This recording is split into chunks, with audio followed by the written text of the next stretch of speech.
Кутмандуу кечиңиздер менен бүгүн 8 декабрь өзгөчө күн, себеби мындан туура 62 жыл мурун кыргыз телевидениясынын алгачкы эфири болуп, ушул эфирге алгачкы дикторлор чыгып, программалар чыккан. Андан бери ушул күндү мына кыргыз телевидениясынын күнү деп белгилеп келебиз. Бардык кесиптештерибизди мына бизди эфирге чыгарып аткан режиссер, оператор, жарык бергичтерди, деги эле койчу бардык техникалык, чыгармачыл жамаатты бүгүнкү байрамыңыздар менен куттуктайбыз.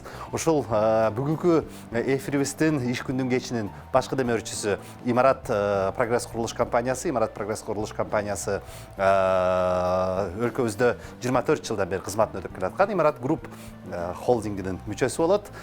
31 декабрга чейин мына дагы 23 күнүңүздөр калыптыр. Ушул 23 күндүн ичинде батарея сатып алып дагы ушул Имарат прогресстен iPhone, MacBook же iPad'тын ээси болуңуздар. Биз болсо иш күндүн кечин баштайбыз. Биз менен болуңуздар.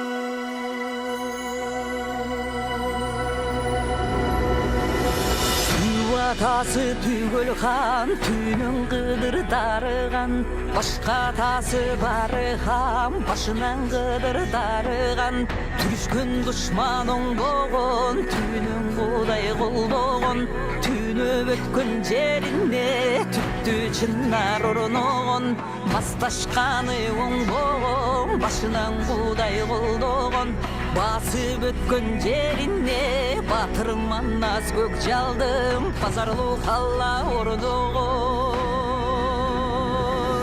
ай менен күнүңдүн бир өзүнөн бүткөндөй алтын менен күмүштүн чирөөсүнөн бүткөндөй асман менен жериңдин тирөөсүнөн бүткөндөй түндүк менен түштүктүн түнөгүнөн бүткөндөй түптү кыргыз журтуңдун тилегинен бүткөндөй чыгыш менен батыштын чырагынан бүткөндөй ырыстуу кыргыз калкымдын ынагынан бүткөндөй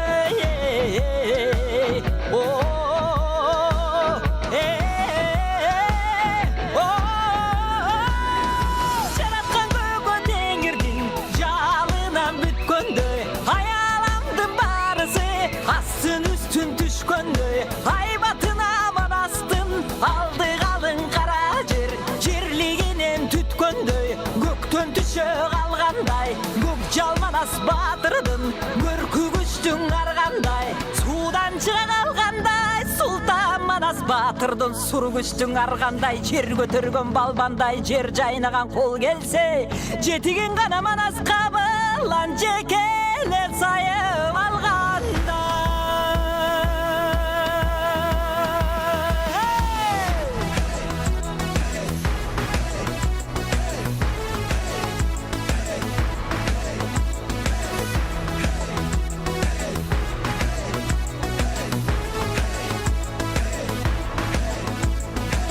Кутманың манас кабылан, кулалы таптап куш кылган, Уралга баккан кыргызды, Кутманды күнгө туш кылган, Ели куш таптап куш кылган, тентиген жейип журт кылган, темселеп калган кыргызды, теңдүктү күнгө туш кылган, аккан жашын кыргыздын, кыйган манас эмеспи, аргай жерден чогулдуп, жыйган манас эмеспи, кыргыз үчүн урагыз, коргон манас эмеспи, кыяматта унуккуз, болгон манас эмеспи, касиети барынан ашкан манас эмеспи, калкозунан түшпөгөн даста манас эмеспи, олто мери кыргыздын ояның болуп тумары, капсалаң иште колдогон кадимки бири сыңары, майданга кирсе аргача манастап чыккан дураны, андыктан атын унутпай аргача эсте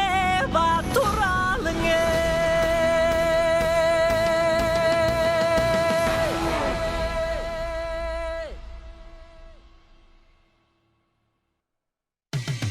Кечтин кезекчиси Эркин Рыскулбеков. Бул иш күндүн кечи биздин бүгүнкү студиябыздын мейманы Кыргызстандын тарыхындагы биринчи генералдык прокурор, Кыргызстандын тарыхындагы биринчи конституциялык судья Чолпон Турсун Набаекова. Кутмандуу кечиңиздер менен. Чолпон Турсун, мүмкүнчүлүк менен пайдаланып өзүмдүн атыман жана биздин чыгармачылык жамааттын атынан уулуңуз Айбек мырзанын дүйнөдөн мезгилсиз өтүп кетиши менен терең кайгыруу менен көңүл айтабыз. Кыргызда жакшылык менен жамандык жанаша жүрөт дейт. Мындан ары араң жакшылыктар болсун буйруса, жакшы күндөрдө жолугуп туралык. Анан бирок бүгүн сизди студиябызга чакырганыбыздын жөндүү себеби бул албетте ушу жылды жыйынтыктап жатып мындай бир чоң опурталдуу окуялар болуп, жыл башы дагы чоң бир окуялар менен башталганы турат. 9-чу ирет Конституция кандайдыр бир деңгээлде же кайрадан кабыл алыныппы, же өзгөртүүлөр киргизилиппи бир турганы 5 май 93 жылы биринчи Конституция кабыл алынган. Анан ошондо 27 жылга бөлүп кирсек, ар бир 3 жылда бир жолу өзгөрүү болуп турат деген бир орточо тенденция болуп атат да. Бул деги эле өзүнүн коомго, экономикага, деги эле мамлекеттин жашоосунун нугунун жүрүшүнө мындай терс таасирин тийгизбей, улам эрежелер алмаша берген. Эреже дегеним башкы мыйзам. Эми бүгүнкү сөздү баштаарда мен айта турган маселе боюнча белгилеп кетейин, өткөн кылымдын этегиндеги 10 жылдык кыргыз элибиздин кылымдар бою эңсиген эгемендүүлүктү бизге тартууланганы менен белгиленет. Ошого байланыштуу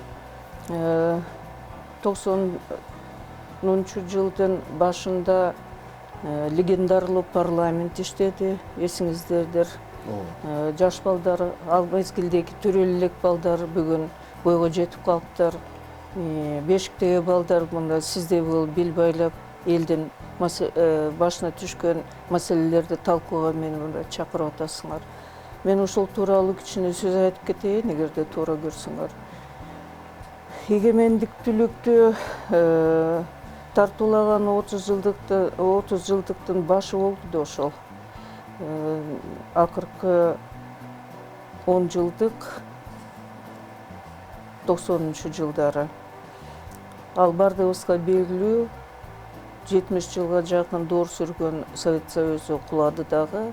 Анан кийин ар бир мамлекет, 15 мамлекет Союзга кирген. Бардыгы өзүнүн эркинче кайсы жолго чыгат, кандай жол менен доордо эгемендүүлүк доорун баштайт. Ошону бардыгыбыз көз алдыбызда. Өзгөчө жана легендарлуу парламентте мен мүчө болгом. Легендарлуу парламенттин өзгөчөлүгүн да айткым келет. Анткени тарых боюнча биздин эгемендүүлүктүн алдында биринчи жолу ошол легендарлуу парламент альтернативдүү негизде шайланган болчу. Мурда советтик доордо коммунисттик партиянын гана сунушу менен кандидаттар көрсөтүлчү дагы, анан кийин биздин эл добуш берип, ошол депутаттарды шайлачы. Верховный Совет Киргизской ССР деп аталып орусча, кыргызча Кыргыз Социалисттик Республикасы, Союздук Социалисттик Республикасынын жогорку кеңеши деп кыргызча которулчу. Анан ошол 90-чу жылдын башында, 80-чи жылдардын этегинде жаңы шайлоо жарыяланып, жаңылык киргизилген болчу.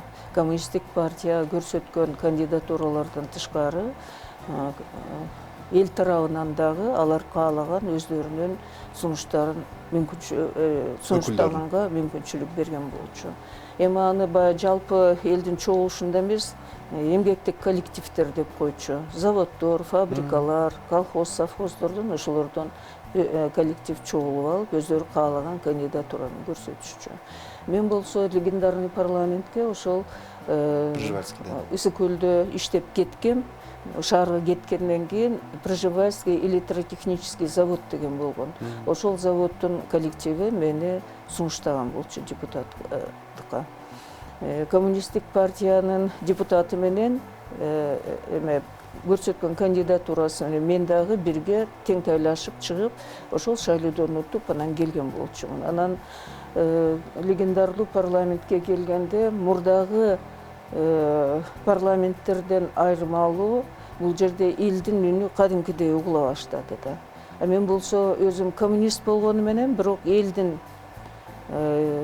каалоосу менен депутат болуп келгендиктен баягы партийный рамка деп коюлат да, ошол рамкадан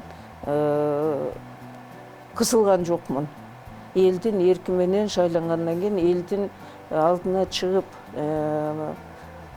депутаттыкка таламын талашып элдин мүдөөсүн ошол парламентте айтканга, ошону чечкенге кудуретим бир гана нерсеге жетет. Мен сапаттуу мыйзамдарды жазган гана жөндөмүндө жумшайм. Мен жол куруп берем, көпүрө куруп берем, же болбосо башка бир мындай материалдуу элге тартуулай турган мүмкүнчүлүгүм жок деп шайлоочуларга айткан болчумун. Анан ошол милдетимди аткарып, легендарный парламенттин ишин баштаганда Абсамат Масалиевич Раматылык ал киши төрагалык кылды. Анда мыйзам ченемдүү болчу. Партиянын башчысы парламентке келип, өзү башкарып, анан кийин бүт иштерди тейлештирип, керектүү мыйзамдарды, токтомдорду кабыл алганга. Регламенттен башталды да, регламентте талап болгон нерселерди көп байкабастан, баягы андан четтелген партиялык ыкмага салынган ишти жүргүзө баштаганда мен туруп, жок, мыйзам боюнча мындай, мыйзам боюнча андай деп айта баштасам, эл үчүн абдан жаңылыктай сезилди. Бирок ал ошол мезгилдеги бүт биздин эле республика эмес, бүт союз боюнча болуп аткан өзүнчө бир жаңылык болчу. Анан ошону менен союз курганда биздин республиканын өкүлү болуп мен баргам. Тиги борбордо болуп аткан отурушка. Сапчак менен жолугушуу. Сапчактар бардыгы менен эми кыргызча айтканда чекелешкен болчубуз да. Алардын сөздөрүндө мага мындай бир ызалуу ноткалар болгон. Биз сиз кандай доор сүрөрүңөрдү көрөбүз дегендейчи. Анан абдан ыза болдум чынын айтканда. Аларга жетиштүү деңгээлде жооп бердим, баягы кыргыздар жер карап калбасын депчи. Анан самолеттон келатып өзүм эми аял затка аттаганда көз жашы да болду, билбейм, ыза болуп, анан түн ичинде келатып, кайсы документ менен эртең парламентке келип, эмне деп жарыялаш керек деп ойлондум. Анан декрет деп жазсам, баягы 17-жылдагы Ленин большевиктер. Ошол жолго түшкөн атабыз, анан ары ойлонуп, бери ойлонуп, декларация деп атап, анын эмесин жобосун жаздым орусчалап. Анткени ал мезгилде баягы эрктүү кайсы тилде билсең, ошол жерде ошол тилде сүйлөп, көбүнчө тигил жерде орустар да көп болчу. Анан келип жогорку кеңештин аппаратынын юридикалык бөлүмүнүн башчысы Дружак Павел Николаевич болчу, орун басары Раматылык Чолпонбаев Мукар Шалтакович эле. Бул жайды өтүп Анан Мукарды болсо экөөбүз коллега, прокуратурада бирге иштеген, мисалы тергөөчү болуп иштеп жүргөн, мен прокурордун жардамчысы болчумун. Анан айттым, Мукар, тиги биздин мамлекетибиздин, элибиздин керек болсо эңсеген эгемендүүлүгү менен абдан жооптуу бул документти даярдап келдим. Ар бир тамгасын карап көр дагы, кыргызчалаганын өзгөчө карагын. Ар бир сөзү орус тилине жазылган декларация тетегелгидей болуп, анан керексиз талаш тартыштар жаралбасын депчи. Анан баягы тилмечтер менен бардыгы менен кеңешип, декларацияны орусча котордук. Машинка эки эле машинка бар болчу. Коридордун бир башында кыргызча, экинчи коридордо орусча печатать этчи. Анан кийин эжеке бар эле, ага ошол ар бир тамгасын байкаган. Бул Шурудай тизгин деген эсимде да. Ошончо Мукар күлдү, өзү кичине бут аягы ооручу эле, сен эми ары бери жүгүрбөй, балдарды жүгүртүп тез жарыялайбыз азыр, ошого даярда дедим да. Ошентип жарыяладык да, анан кийин мамлекеттүүлүктүн эгемендүүлүгүн жарыялаганыбыз менен баягы төрөлгөн баланын аты жок, анан кийин туулгандыгы жөнүндө күбөлүгү жоктой болуп калып атабыз да. Конституция кабыл алыш керек. Кеңешип ошол парламентте анан конституцияны жазганга кириштик. киришкенде эми бардыгы азыр баягы шымаланышып эле мен жаздым, тиги бардыгы эле мен деп атат го. Автор болот да. Мен эми авторлукка эч кандай тиги умтулган жерим жок. Анткени ал мезгилде закондуулук боюнча, закон чыгаруу боюнча анан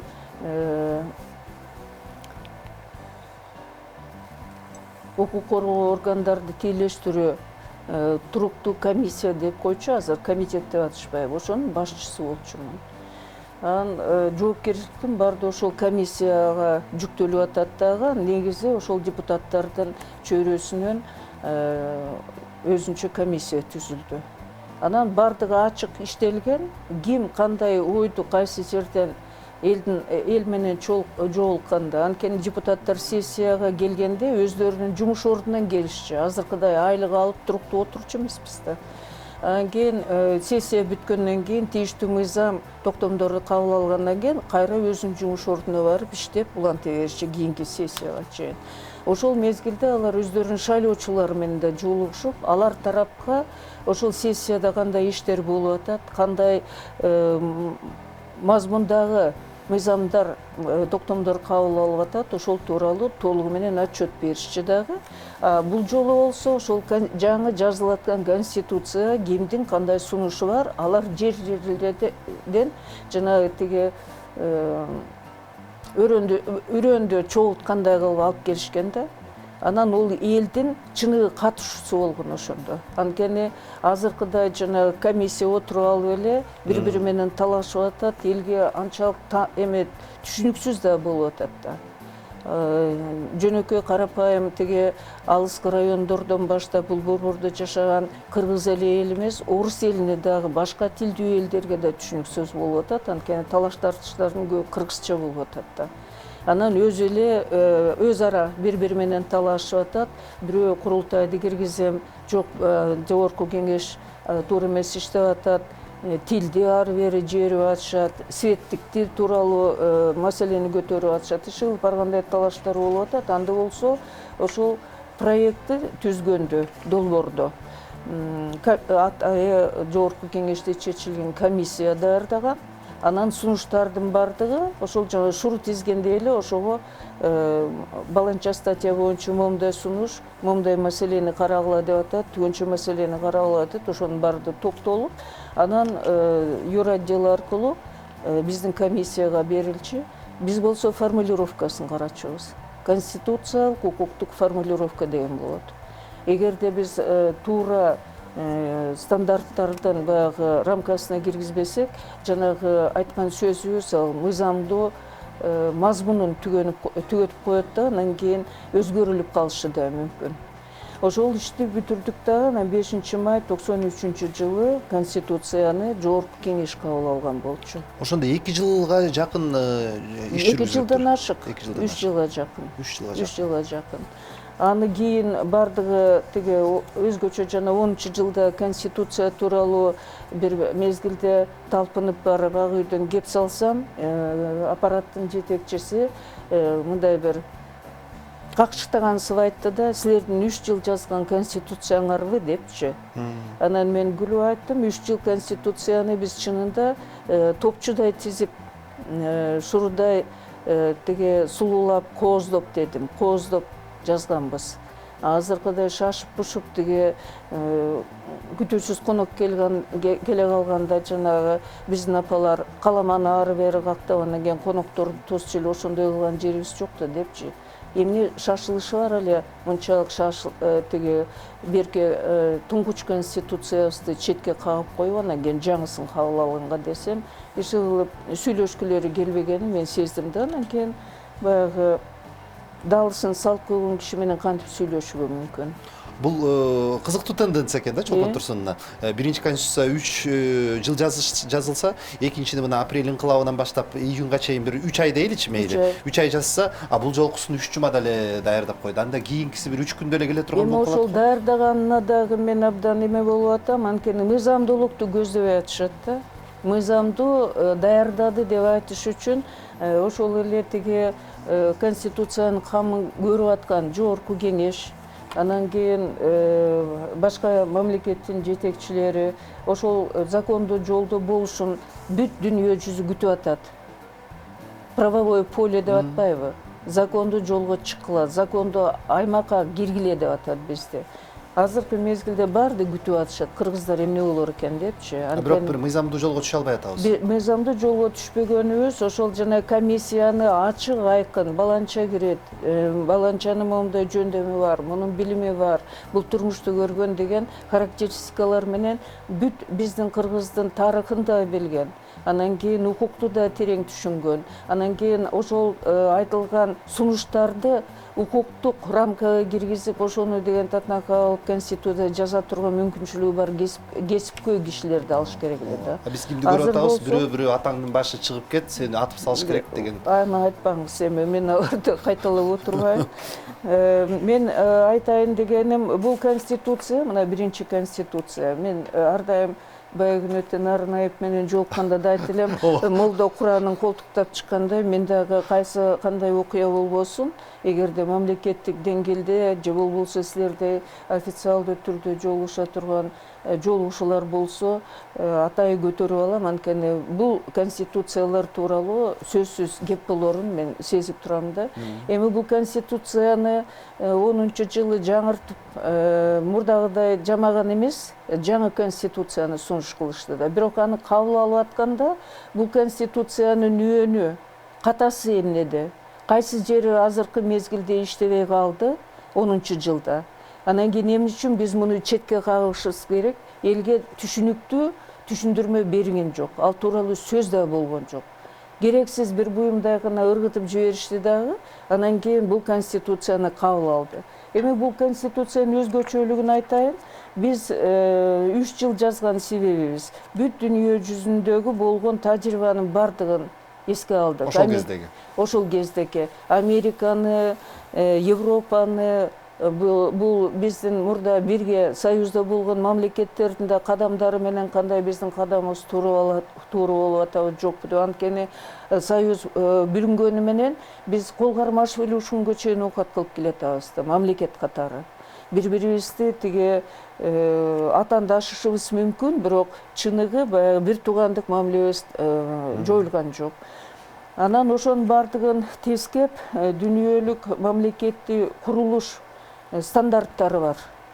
Ошол жанагы имаратты кургандачы, эгерде түбү бекем болбосо, кайсы имаратты курбасаң, үйбү же жөнөкөй мамлекеттик мекеме же менчикпи, эч качан ал үй же ошол имарат бекем турбайт.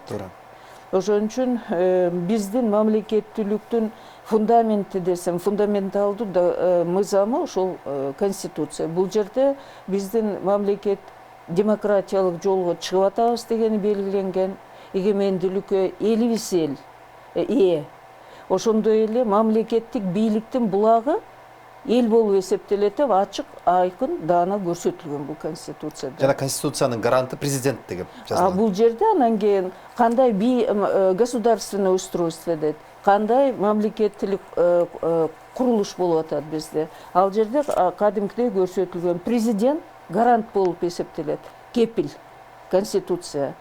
Конституциялык сотту эмне үчүн уюштурган? Анткени демократиянын басымдуу белгилерин билип, конституциялык сот ал ошол конституцияда камтылган укук эркиндиктердин бардыгын коргогонго, эгерде анын чегинен чыгып баратса, иреттеп конституциялык аймакка кайтарганга, адамдын эгерде укугу бузулуп атса, анын укугун калыптандырганга толук чечим чыгарыш керек. Ал боюнча милдети бар. Экинчиден, 3 бутактуу мамлекеттик бийлик деп аныкталган. 3 бутак тең салмактуулуу болуш керек. Өздөрүнүн бул жерде жазылган ыйгарым укуктарынын көлөмү боюнча. 3 бутак дегенде мыйзам чыгаруу жогорку кеңеш, аткаруу бийлик, өкмөт, анан кийин сот. Сот деген адилеттүү болбосо, демократия тууралуу эч качан кеп айтуу да мүмкүн эмес. Эгерде биздин өзүбүздүн басып өткөн тарыхыбызды, ол кенедей эле тарыхыбызды алсак, тиги демократиялык мезгилде. Анда мурдагыны деле алсак, 30-жылдары бүт Совет элинин тарыхында жазылган. Кандай жаркыраган адамдардын өмүрү кесилген. Суды троек дегендер эсиңерде? Ал деген ошол негизсиз түзүлгөн соттор болчу. Азыркы мезгилде бул конституция боюнча курулган сот бийлиги башсыз. Башсыз дегеним, бул жерде бул конституцияда, биринчи конституцияда конституциялык соттун төрагасы, жогорку соттун төрагасы президент тарабынан сунушталып, анан жогорку кеңеш шайлачы. Анан ал жерде баягы кандай теге сапаттарга ээ болуш керек, ал тууралуу да жазылган бул жерде ачык айкын. Шайлана турган мөөнөтү да жазылган, 15 жылдан кем эмес. 15 жылдын ичинде алар жоопту сот системасында болгон бүт иштерге. Сиз туура 15 жыл иштедиңиз. Конституциялык сотту чынын айтканда бул конституцияны кабыл алгандан кийин 3 күндөн кийин мени шайлап коюшкан. Баягы эр болсоң гана көрсөт өзүңдү дегенсипчи. Мен чынында өзүмдүн намызым деле үчүн эмес, Кыргыз элинин, Кыргызстандын демократиясынын намызы үчүн 15 жыл өзүмдүн эмгегимди ошол конституциялык сотту куруп, толук кандуу иштегенине бүт эмгегимди арнадым. Анан кийин жардамалык тыныгыбыз бар экен, кайра кайтып келебиз эфирге. Жардамалык тыныгыбыз, анан эфирге кайра кайтып келебиз.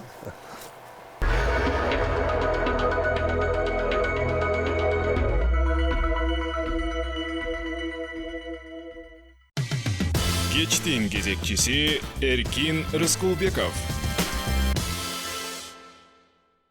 Иш күндүн кечи Имарат Прогресс курулуш компаниясы биздин берүүбүздүн демөөрчүсү 31 декабрга чейин батир сатып алып, дагы белектерге ээ болуңуздар. Бүгүн бизде студиябызда Кыргызстаныбыздын туңгуч генералдык прокурору, алгачкы Конституциялык соту Чолпон Турсуновна Баекова мейманда. Чолпон Турсуновна, эми 98 жылга кайтып келелик. 98 жылдын 13 июлунда учурга чейин сиздин оппоненттериңиз ушул чечимди бетке кармап, сиздин кетирген чоң катаңыз катары көрсөтүп келишет. Бул чечимиңиз ал кездеги президент Аскар Акаев 3-чү жолу конституцияны мыйзамга карабастан 3-чү жолу өзү шайлоого барам дегенге сот өзүнүн уруксатын берген деген чечимиңиздерди мындай бир мыйзам, одоно мыйзам бузгандык деп кабыл алып келишет да. Бул чечим кандай кабыл алынды эле? Ошол кездеги президент Акаев жана анын үй бүлөсү Конституциялык соттун үстүнөн ушундай бир басымдуулук жасап турган учур беле? Эми мен кабыл алган чечим эмес ал. Конституциялык сот кабыл алган. Сиз жетектеген. Мен жетектеген Конституциялык сот. Конституциялык сотто 9 судья бар болчу. Коллегиально. Коллегиально чечилчү. Анан кийин ал чечимди бирөө басмырлап же болбосо кысымдап алды дегенге эч кандай негиз жок. Акаев эч качан мага эч кандай указание бере алчу эмес, аны ачык эле айтыш керек. Анткени ал кишиден мурда мен саясий аренага чыкканмын. Легендарлуу парламенттин депутаты болуп, анан кийин генеральный прокурор да болдум. Сиз өз талапкерлигиңизди президенттен дагы чечип койгонсуз Акаевга в пользу. Ошону мен айтайын деп атам да. Акаевди президентке талапкер катары көрсөткөндө мени да депутаттар көрсөткөн болчу. Ал мезгилде мен түшүндүрүп айткам. Демократияны суарган булак бул мыйзам. Укуктук мамлекет мыйзам. Азыр биздин парламентте мыйзамды деңгээлдүү мындай түшүнүп, анан кийин аны жазып элге түшүндүргөнгө мүмкүнчүлүгүбүз жок болуп атат башка адамдын. Ошон үчүн мен туруктуу комиссиянын башчысы боюнча эле калайын. Ал жерде талапкерлердин арасынан айтылган сөздөрдүн бардыгын угуп, Акаевдики бардыгына мындай көрктүү көрүндү да, бардыгыбыздын жүрөгүбүзгө жагымдуу болуп. Анан кийин тигил жерде баягы бирге отургандар деле бул ылайыктуу болуш керек деген сөздөр болду. Мен эми кыргыздын кызы болгондон кийин аял башы менен барып шымаланып барып ал жерге теге мен президент болчумун деп айткан жокмун, айттым, ушундай түшүндүктөрдү берип. мага арнаган добушуңарды анда Акаевка берип койгула депчи. Ошентип Акаев шайланган болчу. Мен ал кишиге эч качан мен сени президент кылдым эле же болбосо сен мени минттиң эле деген сөздөрдү айткан эмесмин. Мамлекеттик деңгээлдеги бүт маселелерди чечкенге ар дайым көмөктөш болгом. Анан кийин жанагы сиз атап аткан чечимди коллегиалдуу 9 судья кол коюп бардыгыбыз кабыл алчубуз. Анан ал жерде сотторго да мен эч качан үстөмдүк көрсөткөн эмесмин. Прокуратура сот системасында иштеген мезгилимде бир дагы жетекчи мага Абсамат Масалиевич менен да иштедим, областта Ысык Көлдө, Апаз Жумалулович менен иштедим, ал киши да биринчи секретарь болчу Ысык Көлдө. Кийин бул жерге келгенде Абсамат Масалиевич биринчи секретарь болду, анда деле уккан жокмун. Эч качан үстөмдүк көрсөткөн эмес. Үстөмдүк көрсөттү деген жомокторду эрксиз адамдар айтып атат деп мен ойлоймун. Анткени мага эч ким сделай вот это так деп орусча, муну момундай кылып аткарып коесуң деп кыргызчалар эч ким айткан эмес. Айткан күндө да алар жакшынакай билчи. Мен закондуу болушун көздөйм деген жоопту айтарымды. Ошондон балким батын аччу эмес. Бул 13-июлдагы мыйзамдуу чечим беле? Мыйзамдуу чечим деп айтам, анткени анын мазмунун өзгөртүп, эл арасында туура эмес түшүнүк беришкен менин оппоненттерим деп коеюн, Конституциялык соттун оппоненттери. Анткени туура деп айтса, териккенге мүмкүнчүлүк болбой атат да, элди дүрбөткөнгө. А элди дүрбөтүү максатында Конституциялык сот эмес, Баекова Акаевдин 3-чү мөөнөтүн узартып коюптур деген сөз болгон. Ал жерде болсо Акаев биринчи жолу жогорку кеңеш аркылуу шайланган болчу. 93-жылы бул конституцияны кабыл алганда анда көрсөтүлгөн эл гана шайлайт президентти, альтернатива негизде, анан кийин закондо көрсөтүлгөн бүт талаптарын иретин аткаруу менен депчи. Биринчи жолу ал эл тарабынан качан шайланды эле? 95-жылы шайланганда. Кийинки шайлоого катышканга мүмкүнчүлүгү бар. Орусча мындай формулировка кылышкан: имеет ли право гражданин Акаев принимать участие в выборах предстоящих на основании действующей конституции деп. Биз ошого жооп бергенбиз. А продлить срок Акаеву же болсо анын мөөнөтү узартылсын деген эч кандай чечим чыккан эмес. Мен даже оппонент болуп бир азыр эми Раматылык, мен атын атабай эле коеюн, мага келип бетиме айтымыш этти эле. Мен айткам, жаш кезимде менин чачым согончогума жетчү эле, билектей эле. Азыр эми жашым өтүп калды, тизиме келип калды. Эгерде ошол чечимди таап бир газетага же болбосо тиги эмеден көрсөтсөңөр, журналдан, мен элдин алдында барып чачымды кесип колуңузга карматып коеюн. Эркек болсоңуз далилдеңиз ошонуңузду депчи. Далилденген жок, бирок Раматылыктын мен менен жолукканда бетин ала качкандыгын мен көргөм. Сиз могул 3 бийлик жөнүндө айтып атабыз. Мыйзам чыгаруу, аткаруу, анан кийин сотко келгенде акыйкат деген сөздү мындай баса белгиледиңиз да.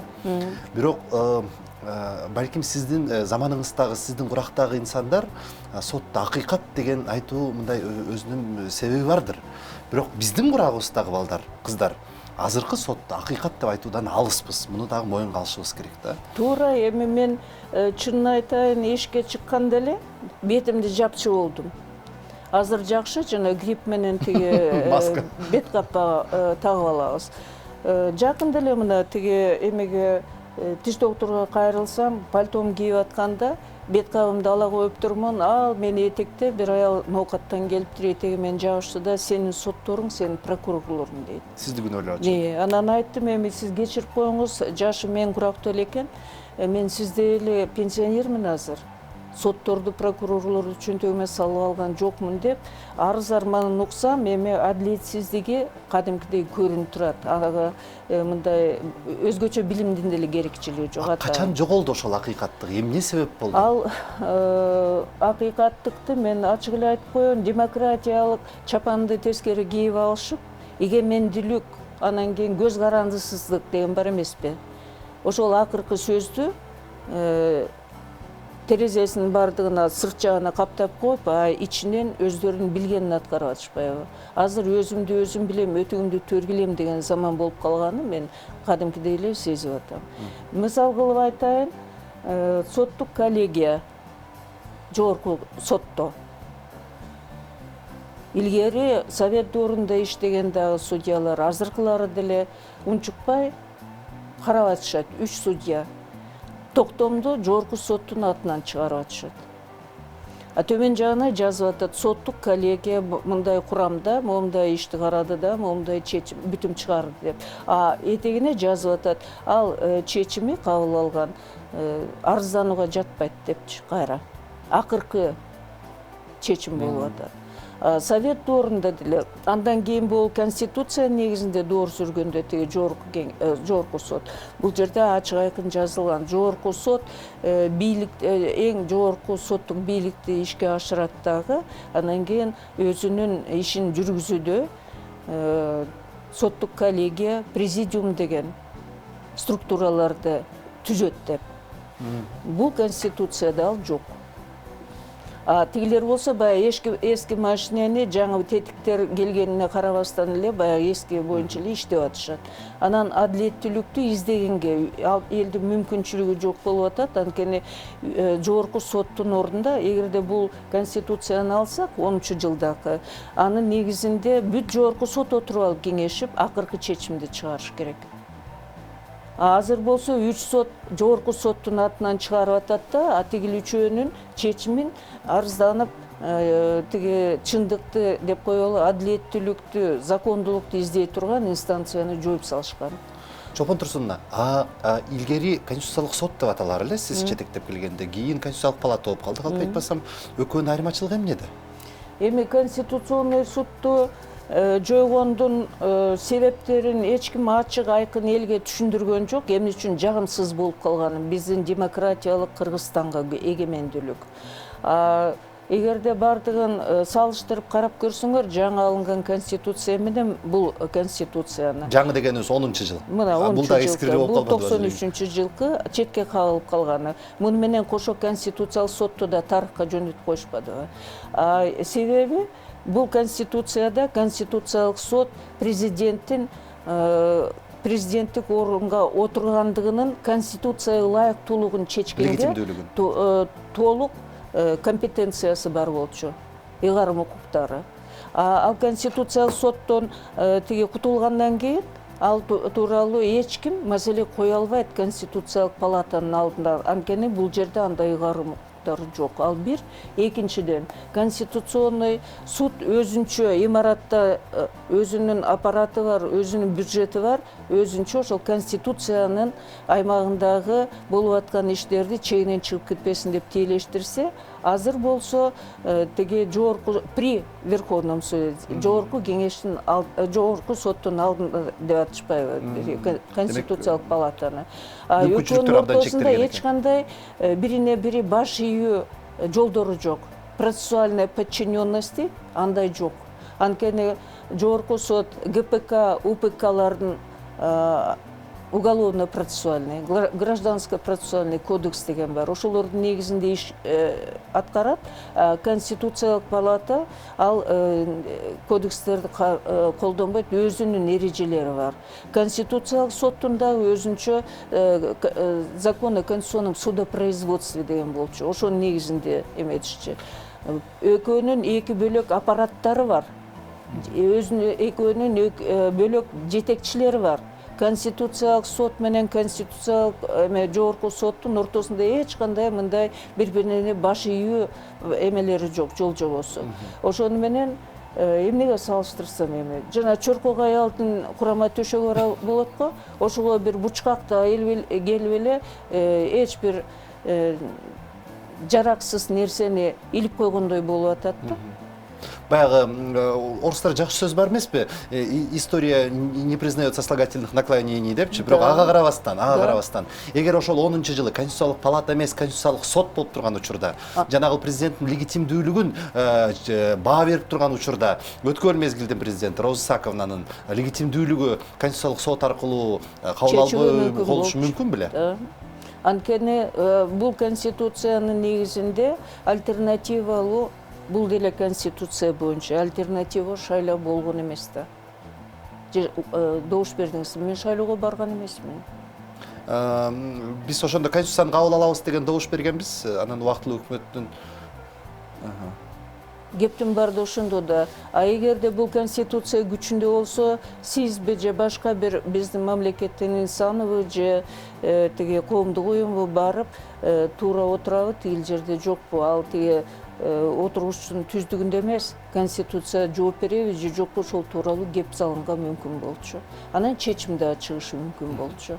Ошон үчүн ал чечим болбош үчүн жанагындай муну четке кагышты дагы, анан кийин буга келишти. Азыр эми мамлекетте ар кандай талаш тартыш болуп атпайбы? Окумуштуулар, анан жөнөкөй эле тиги айыл ападан келген адамдар элдин катышканы ушул экен деп айтып атышат да. Мен баардыгынын көңүлүн ушул 93-жылда конституция бурайын деди элем. Анткени бул жерде конституциянын элдин катышуусу менен чечкенбиз.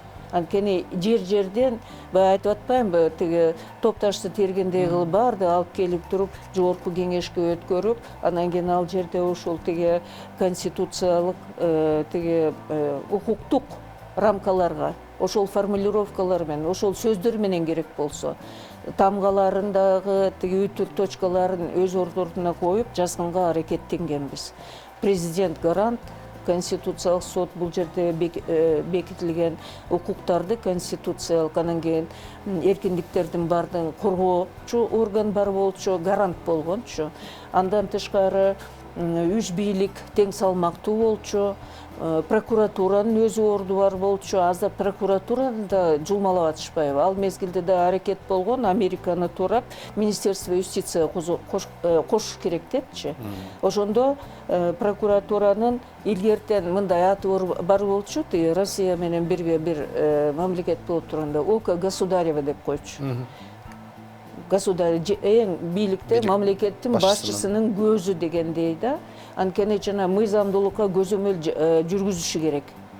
Азыркы мезгилде прокуратуранын эч тамтыгын калтырбай, даже жанагы укук коргоо органдарынын тергөө жүргүзүп аткан иштерине өзү айыптоо корутундусуна кол коет экен дагы, тергөө жүргүзгөндө көзөмөлү калыптыр. Иш кылып мурдагы болгон араң тапкан баламды өрдөк чокуп өлтүрдү дегенде баардыгын тамтыгы кетирип, анан кийин бүгүнкү акыбалга келгенибизге жанагы өзгөчө мага теңдүү, менден улуу муундардын баардыгы бул эмне үчүн биз укуктук аймактан чыгып кетип, анан кийин эмне үчүн четте болгон нерселерди издеп атабыз да, буга көңүл бурбай атабыз деген пикирди ушул жерге мен келеримди билген жаштары да, карылар да айтып койчу деп суранышканда мен ошону айтып атам. Ошо улуу муун тууралуу азбы көппү пенде болгондон кийин, өзгөчө мамлекеттик кызматта тургандан кийин ката кетирбей койбойт экенбиз да, баардыгыбыздын кетирген локалдуу дагы, глобалдуу дагы каталар кетирет экен. Өкүнгөнүңүз барбы? Өкүнгөнүм эми 15 жылдык эмгегим жерде тебеленип калса кантип өкүнбөйүн. Мыйзамдуулукту бекемдегенге Генеральный прокуратурага барганда деле ал жерге арыз жазып барган жерим жок да. Депутаттар талап кылгандан 3 жыл ошол жерде депутаттыкта милдетти, тиги туруктуу комиссиянын башчысын берки прокуратуранын ишин дагы тейлештиринге мажбур болдум, чынын айтайын.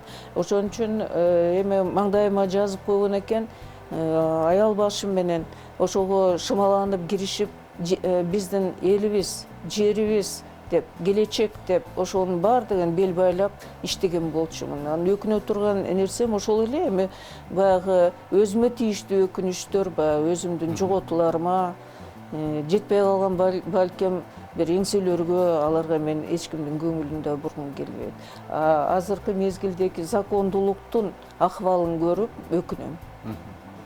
Чолпон Турсуновна, сиз күчтүү президенттер менен иштедиңиз, эми алардын күчтүү тарабын да айта билишибиз керек. Легендарлуу парламентте айтып калдыңыз, күчтүү парламент менен да иштедиңиз. Анан азыр мына 10 январда айтып атат, билбейм жогорку кеңеш жетишеби, жетишпейби, бирок биз президенттик болушубуз керекпи, же парламенттик болуш керекпи деген суроо коюп атышат бизге. Бирок мисалы үчүн мен жаран катары үчүнчү альтернативаны көрбөй атам, эмнеге президент менен парламенттикти кошо сунуштабай атат деген дагы болуш керек да, мен тандоо кылгам. Ошого байланыштуу мен бул конституция кайрылалы деп атпайм. Анткени ошол мезгилде дагы андай азыркы деңгээлде президенттик анан парламенттик дегенде эл азыркы мезгилде эле толук түшүнө элек. Ооба да. Ал тууралуу ачык түшүндүрүү да берилген жери жок. Демократия экендигин да тууралуу ачык айкын мындай бир сабактар болобу? Жок, демократия деп кыйкырышат. Баягы чапаны тескери кийген адамдан беш бетер ар бери өздөрүнүн оюна келген сөздөрдү айтып атышат да, аныктама берген эч ким жок. Идеологияны жирешти. Коммунисттик партиянын идеологиясы да. Мен ойлойм, демократиянын да идеологиясы болуш керек да. Чынын айтканда, мамлекеттердин баардыгын эле кыдырдым. Ошол эле Америка бир 7 жолу бардым окшойт. Мамлекеттин бир тыйыны мен заттаган жерим жок. Анда текшеришкен. Бул теги туристтей болуп эле көрүнгөн жерде жүрөптүр депчи текшеришип, анан кийин алар мага өздөрү кызыгып, ошол биздин элибизге ачык айкын сөз айта турган адам экенимди аныкташканбы билбейм.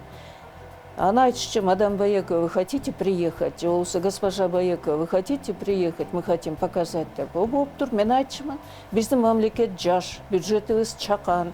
Менин андай ар кайсы жерге барганга мүмкүнчүлүгүм жок, өзүмдүн эсебимден да, мамлекетимдин эсебинен. Чакырсаңар барам. Барып келиш жолун, расходун бардыгын төлөшүп көрсөтүштү. Американы барып келгенде, көрүп келгенде мен Акаевга ачык эле айткам. Аскар Акаевич, бул Американын демократия бизге жарашпайт. Ал жерде деген ата мекен деген түшүндүк жок экен. Ата мекен жергиликтүү калк жок. Биздей болуп кыргыздардай түптүү эл эмес экен. Ал жерде жалаң эле ар кайсы жерден чогулган качкындардын Соединенные Штаты деген 50 штат. Ар бири менин оюмча азыр ошол мезгилде Европадан ар кайсы жерден барган биздей биз түстүү, кыргыз түстүү абориген деп коюшат экен, аларды сүрөп чыгып эле, анан кийин ээлеген жерлерине өздөрүнүн штаттарын куруп, анан ар бир штатта конституция бар экен.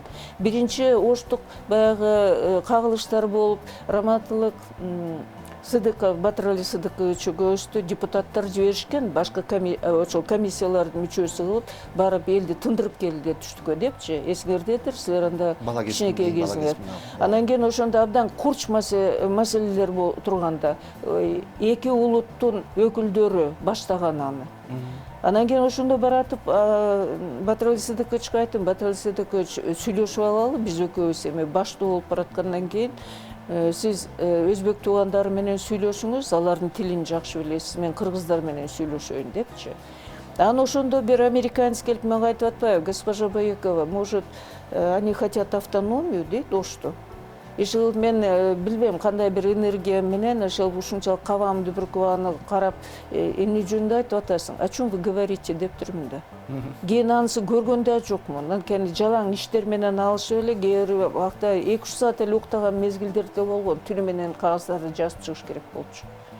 Анан келип, Кудайга шүгүр, тил жерде баягы тынчтык ушул күнгө чейин эле бар, ошону жоготуп койбойлу деген да аракет бул, элге кара жоопту салынып чыгып атканым дагы. Биз ынтымакты ыдыратпай көздөшүбүз керек бардыгыбыз. Эгерде ынтымагыбыз болсо, мамлекеттүүлүк да жоголот, биздин улут да жоголот. Анан жана тил боюнча да айткым келип атат. Орусча, кыргызча аралаштырып атканым, азыр орус тилди жиберип, анан кийин теге кыргызча сүйлөйбүз, кыргызча сүйлөгүлө деп бири-бирибизди жакалап атабыз. Эми кыргыздар өзүбүздүн атыбызды эле уккулачы, кыргыз деген эмне? Неистребимый. Аны киргиз кылып койдук. Недопустимый, невозвратимый кылып койбодукпу? Татынакай балдар, акыл эстүү, билимдери бар, кыргызча жакшы сүйлөбөт деп аларды жиберишсе, алар кетип калып атышпайбы? Миллиондогон ишке жарактуу балдар башка жерлерде ата мекенин таштап коюп, тигил жерден эми оокат кылып атышат деп коеюн да бир сөз менен. Бирок алар биздин элибизге жардам берип, азыркы мезгилде иштей тургандар ушул жакта жүрүбү. Мен ошого да күйүп атам. Өкүнгөнүм ошол. Башка өкүнүчүм деле жок. Могу баалуулуктар жөнүндө айтып атасыз, баягы кыргыздын өзөгүндө баалуулуктар деп, жанан могул акыркы келген редакцияда конституцияны азыр баары талкуулап атышпайбы? Ошол жакта бир конституциянын ичине улууларга урмат, анан кичүүлөргө узат, анан кыргыз салттары деген нерселер жазылыптыр да. Анан баягы кыргыз энеси катары эмес, юрист катары ушул баш мыйзамга ошол нерселердин жазылышы канчалык мындай маанилүү? Бул жерде деле жазылган, бул конституцияда. Бирок андай майдалап жазылган эмес. Бул жерде биринчи конституцияда деле бардыгы жазылган. Айтылып аткан сөздөрдүн бардыгы жазылган. Карап көрсөңөр. Аны жакшынакай кылып барактап ачып эле кыргызчасы менен орусчасын айкалышын айткыла. Бул конституцияда жазыптыр.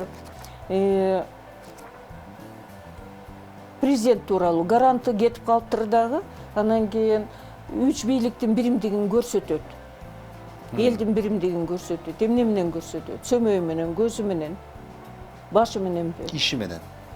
Иши менен деген жок да. Анан биримдигин көрсөтүп атканын өзүңөр көрүп атпайсыңар. Бардыгыбыз бөлүнүп, жарынып, жет атасына чейин тиги изилдешип, анан кийин 7-ташка барганды барды эңсейт. Кыргыздар деген жет атасын териштирген ал биз бир уч эл болгондон кийин каныбызды таза кармоо боюнча көзөмөл болгон. Каны таза болсун деп, бир туганга үйлөнүп калбасын, кан бузулуп калбасын, элибиздин тиги кыргыздын арасында мындай сөз бар, тукум бузарлар депчи, ошол тукум бузулуп калбасын деп. Эми өкүнүү боюнча могул 2002 жылы эле, калп айтпасам 2-февралында өткөргөн референдум ал кезде конституция өзгөртүү боюнча Аскар Акаевдин демилгеси менен, анан кийин 2006 жылы Курманбек Бакиев келип өткөргөн өзгөртүүлөр, кайра 7-жылы ал жокко чыгарылып жаңы конституция болуп, биз жана парламенттик партиялык тизме менен кирдик, жана башка деген учурлардын баардыгында сиз жана өзүңүз айткан конституциялык кеңештин соттун төрагасы болуп турдуңуз. Соттун чечимдери бар.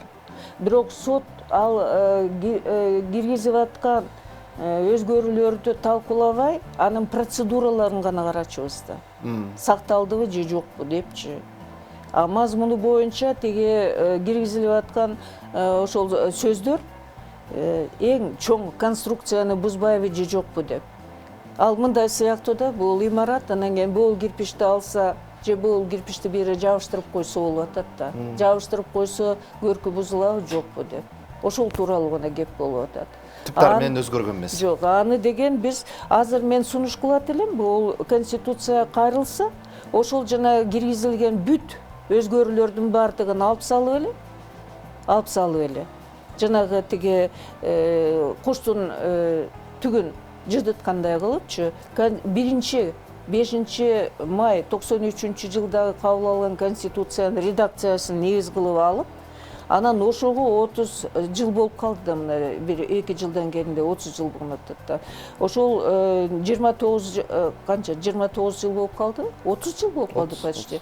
Ошол 30 жылдын ичинде кандай өзгөрүүлөр болду биздин кыргыз элинин турмушунда, мамлекеттин турмушунда.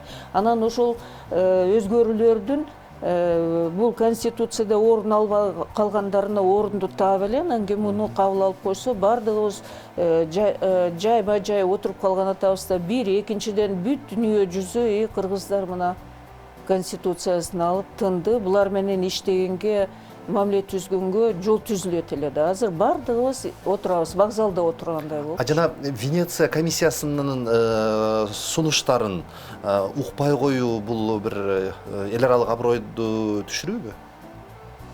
Алар сунуштаса, алардын сунуштарын угуп сөзсүз кабыл алуу тууралуу эч кандай сунуштар же болсо мыйзам жок да. Бардыгын алыш керек, ортого салыш керек. Бардыгын бир жерге отуруп угуш керек, жана бөлүнүп уккандарын да мен түшүнбөйм. Анткени биринчи статьясы менен этектеги статьясын кантип айкалыштырат, мен ушуну түшүнбөй атам. Айтып атышпайбы, биз глава-главага алып группа болуп иштеп атышат. Анан кийин алар өзүнүн главасы боюнча ал ишти бүтүрүп, анан кийин анын баардыгын бири-бирине жамап, анан кийин бири-бирине айкалыштырып, анан кийин жыйынтык чыгаргыча убакыт кетип баратат да. Дүйнө жүзү бизден канча озуп кетти да, биз артта калганыбызга дагы тынч карап отура албайт экенсиң. Чолпон Турсуновна, мен акыркы суроом, мен билем, сиз мындай жогорку адис катары, анан өзүңүздүн жашыңыз улуу болсо дагы кичүү кесиптештериңизди мындай профессионалдык этиканы сактап жооп бербей койсоңуз деле туура түшүнөм. Бирок бербей коюу да мүмкүн эмес экен бул суроону. Себеби Конституциялык палатанын акыркы отуруму, бул жана Клара Сооронкулованын берген арызы боюнча, могул парламенттик шайлоонун жылдырылышы боюнча чыккан өкүмүн сиз кандай баалайт элеңиз? Эми ал өкүм эмес, чечим, өкүм кылмыш иштер боюнча чыгат да. Анан кийин ал чечим боюнча мен эми силерге башка адистерден айырмалуу ишти барактап карамайынча, ар бир тамгасын окумайынча өз пикиримди айтпайм. Рахмат. Ушул жоопту билип баягы сиздин профессионалдык этиканы сактаганыңызды айтам да. Чоң рахмат Чолпон Турсуновна. Сизге чоң рахмат. Келип өзүңүздүн тажрыйбаңыз менен бөлүшүп, жакшы мүнөттөрдү, жакшы эмес мүнөттөрдү дагы эстеп бергениңиздерге буюрса жакшы күндөрдө кезигип туралык. Аман болуңуз, оорубаңыз. Рахмат, силерде аман болгула, элге иш кылып, адилеттүүлүктү, ак сөздү жеткиргенге Кудай кудурет берсин деп тилейм. Элибиз аман эсенчиликте, эч кандай жоготууга учурбай, жаңы жылда көп жакшылыктар болсун дагы. Биз эңсеген эми конституция эгемендүүлүккө ээ болдук, суверендүүлүккө ээ болдук. Ошол жаңы конституцияны бизге ыйгарып беришсе, ошону менен эски жылды узатып, жамандыктардын баары ушул жылда калсын деп жакшы үмүт менен, жакшы тилек менен өнүп өсөт экенбиз. Баардыгыбызга жакшылык берсин деп тилейт элем. Чоң рахмат. Кыргызстандын биринчи генералдык прокурору, Кыргызстандын биринчи конституциялык судьясы Чолпон Турсуновна Байекова бүгүн иш күндүн кечинде мейман болду. Жарнамалык тунуудан кийин Сания Токтогазиева биздин маекке кошулат. Улантабыз.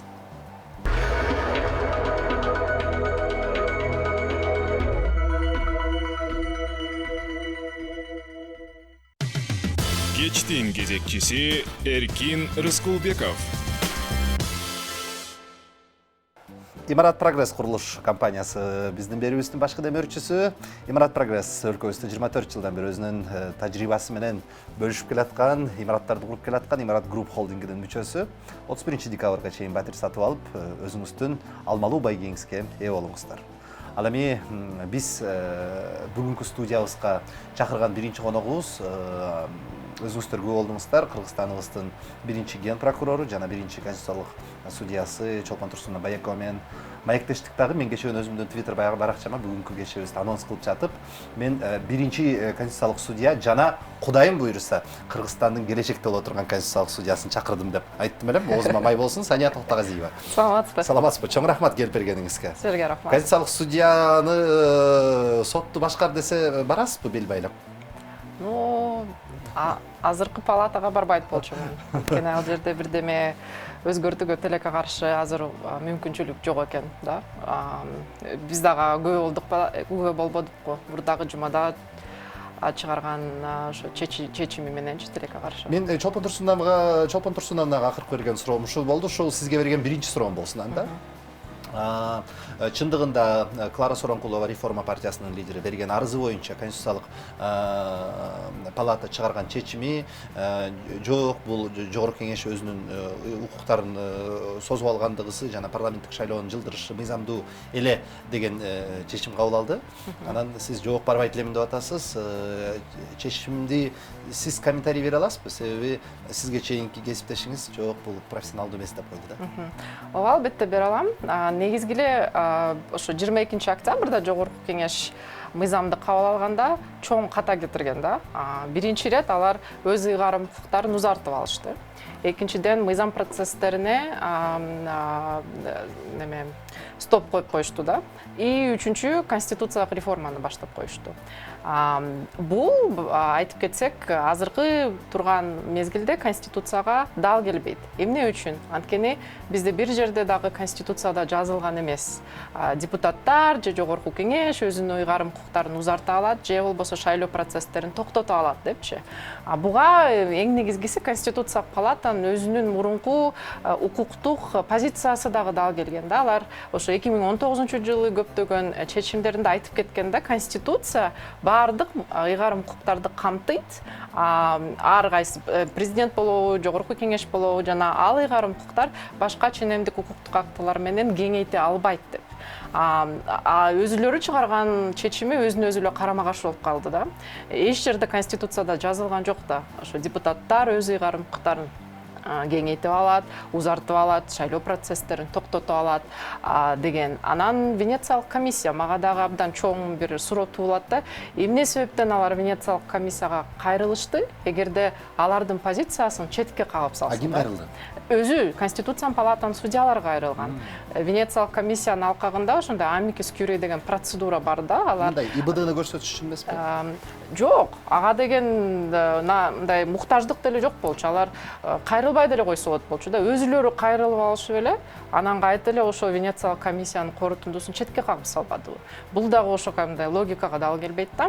Анан кандай максат менен Конституциялык палата бул чечимди жактады да. Биринчиден алар айтып кетишти, жогорку кеңеш өз ыйгарым укуктарын же болбосо мындай особый процессте сразу 3 чтенияда кандайдыр бир кырдаалда кабыл ала алат депчи. Анткени эң негизги доонун бириси Клара Сооронкулова белгилеп кеткендей, бул мыйзам кабыл алынган учурда процедура жактан чоң доо кетүүлөр кеткен депчи. Аны болсо алар кантип айтышты да, мына бизде азыр өзгөчө кырдаа болуп жатат. Анан 5 жана 6 октябрда болуп кеткен маселе бул деген саясий кризис болгон депчи. Анан ошонун негизинде стабилдүүлүктү орнотуш үчүн жогорку кеңеш ушуну кабыл алды депчи. Мен буга таптакыр каршымын. Эмнеге? Анткени 5 жана 6 октябрда силер деле өзүңөр ал жакта болгонсуңар да.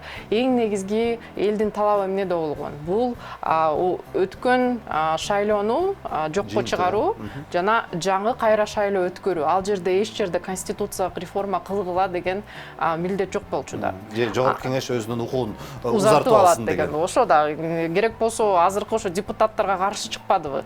Көпчүлүк отурган депутаттар биримдик мекенин Кыргызстандын саясий партиялары менен көптөгөн административдик ресурстарды 74% кайра талапкер болгон экен. Ошондой болгон да.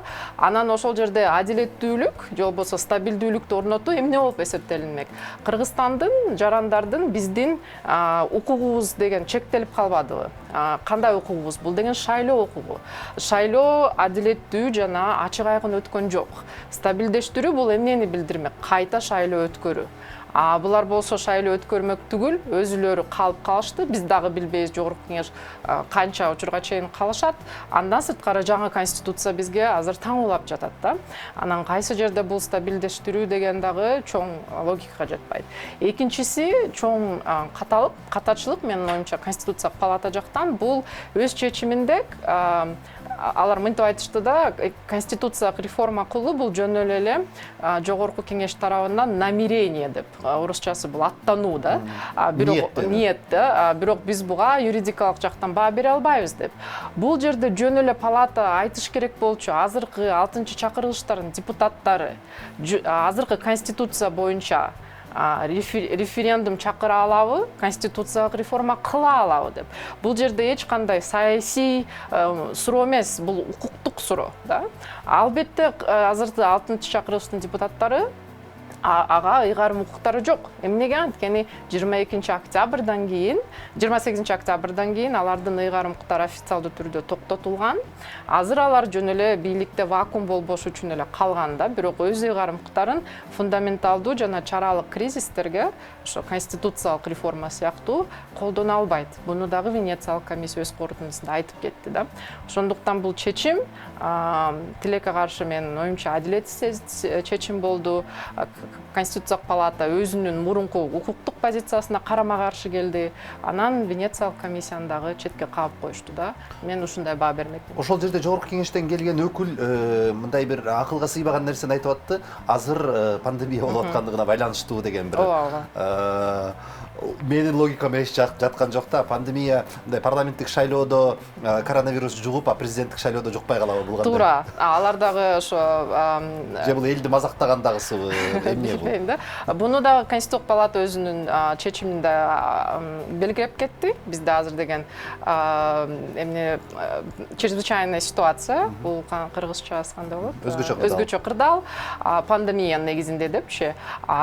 Бирок мындай укуктук жактан карасак, жогорку кеңеш өз ыйгарым укуктарын же болбосо кандай закон кабыл алышы мүмкүн болчу. Бул деген эгерде ошол мыйзам пандемияны жокко чыгаруу үчүн болсо, анда кандайча шайлоо процесстерин токтотуу бул пандемияга каршы болмок да. Ошондой дагы. Бирок мен силер менен толугу менен кошулам. Эмне себептен референдум өткөрсө болот пандемиянын убагында, президенттик шайлоо өткөрсө болот, бирок парламенттик шайлоо өткөрсө болбойт да. Бул дагы ушундай бир кош стандарттык болуп калды жогорку кеңеш тарабынан дагы. Сания, бирок бул биздин өлкөбүздө болуп аткан биринчи жолу прецедент эмес да. Буга чейин мисалы үчүн Ош шаардык кеңеши деле өзүнүн укуктарын чоюп алып эле отурбайбы дагы элечи? Же Бишкек шаардык кеңеши. Анан эмне себептен сиз жана сиз өңдөнгөн укук коргоочулар ошол жергиликтүү кеңештердин дагы өзүнүн мөөнөтүнөн өтүп баратышын мындай ушунчалык деңгээлде көтөрүп чыккан жоксуздар, ошол эле Клара Соронкулова, а бирок жогорку кеңештин иш аракеттерин сындап атасыздар. Анткени бизде бул жерде жогорку кеңеш жөн эле өз ыйгарым укуктарын кеңейтип же узарткан жок да. Алар конституциялык реформага барып атышпайбы? Ошондо кеп болуп атат да. Конституция бул жарандар менен мамлекеттин ортосундагы келишим. Эң негизги конституциянын максаты бул бийликти чектөө. Анткени бийликти чектөө менен гана биз адамдардын укуктарын жана жарандардын укуктарын биз коргой алабыз да. Экинчиси, конституция жазылганда ал жерде кандайдыр бир келишимде жазылат да, мындай ыйгарым укуктар президентте бар, жогорку кеңеште бар, судьяларда бар жана башка депчи. Бирок эч убакта алар өзүлөрү каалаганча ал өз ыйгарым укуктарын кеңейтип алып же чоңойто албайт. Анткени биз эгерде андай жол менен кете берсек, анда кайта эле 2 жылдан кийин жаңы бир саясий топ келет, конституцияны жазып баштайт да. Бизде ошондо илимий изилдөөлөрдүн негизинде дагы айтылып кеткен да. Эгерде мамлекет өнүгүүнү кааласа, ал жерде конституция стабилдүү болуш керек. А стабилдүү деген эмне? Бул конституция жөн эле тамгалардан түзүлгөн документ эмес, бирок чынында ишке ашкан ар бир адам жана мамлекеттик органдар конституциянын негизинде иштесе, буну биз конституционализм деп коебуз да. Бизде болсо тилекке каршы конституционализм жана мыйзамдын үстөмдүгү орногон жок да. Ага менин оюмча эң биринчи себептердин бири бул деген конституциялык сот. Биринчи конституциялык сот болуп кетти. Азыр тилекке каршы ошол эле жол менен конституциялык палата дагы кетип бара жатат да. Бизде качандыр бир конституциялык сот дегеле сот системасы көз каранды болуп иштеди белем. Сизге чейин келген мейманыбыз болсо ооба иштеген, мен учурумда деби. Биз азыр мындай тарыхка да карап кетсек, 2005-жылы болуп өткөн окуялар эмне себептен болду? Бул Акаев өз учурунда 4 жолу конституцияга өзгөртүү киргизген да. Ошонун натыйжасы болду. Ошо 4 жолу конституцияга киргизгенде буну как раз Акаев конституциялык соттун жардамы менен легитимизация кылган. Эң биринчи 94-жылы кандай өзгөртүүлөр киргизилген? Бул президентке референдум чакырууга ыйгарым укук берилген. Бул болсо абдан эски советтер же болбосо авторитардык мамлекеттерде президенттер жакшы көрөт да ошо укукту, анткени референдум менен эле өз каалоосу менен конституцияны өзгөртө беришет.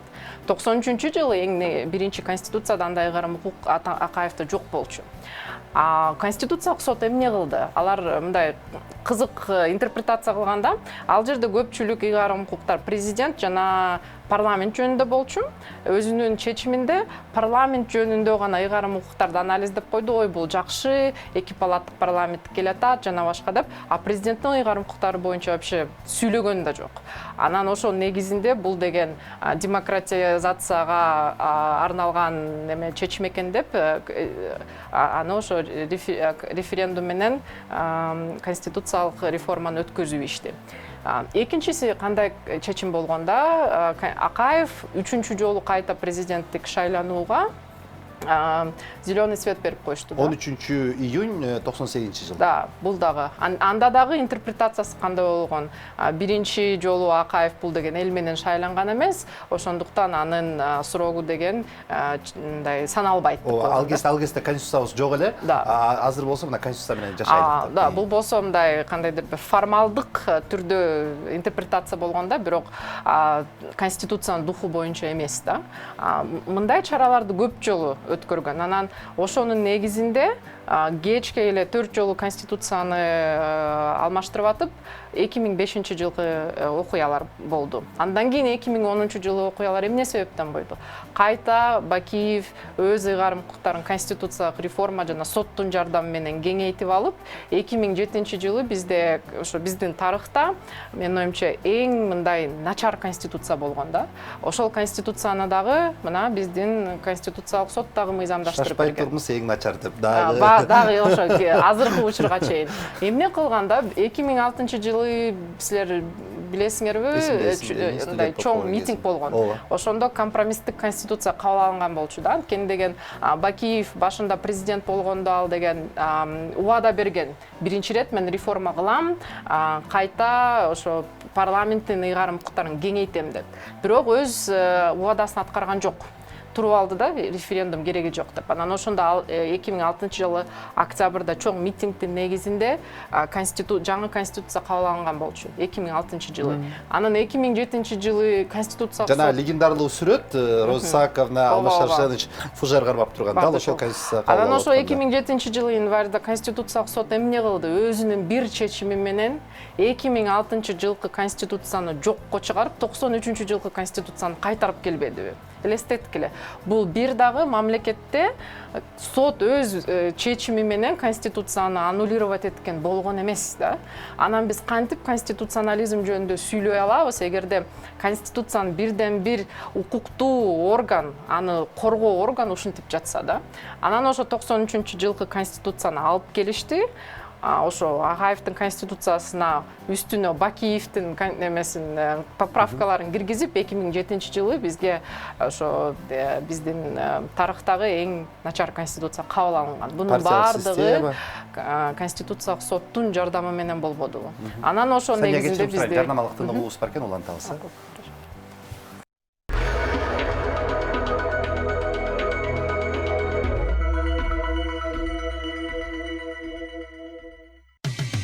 Кечтин кезекчиси Эркин Рыскулбеков. Мындай сапаттын символуна айланган, курулуштун сапаттын символуна айланган имарат прогресс курулуш компаниясы биздин берүүбүздүн демөөрчүсү 31 декабрга чейин батир сатып алып, өзүңүздүн белегиңизге ээ болуңуз. Ал эми акыркы убактарда акыйкаттыктын мындай таза добуштун символуна айланган Сания Токтогазиева маңдайымда. Сания, чоң рахмат келип бергениңизге. Биз жанагы 7 жылга келдик.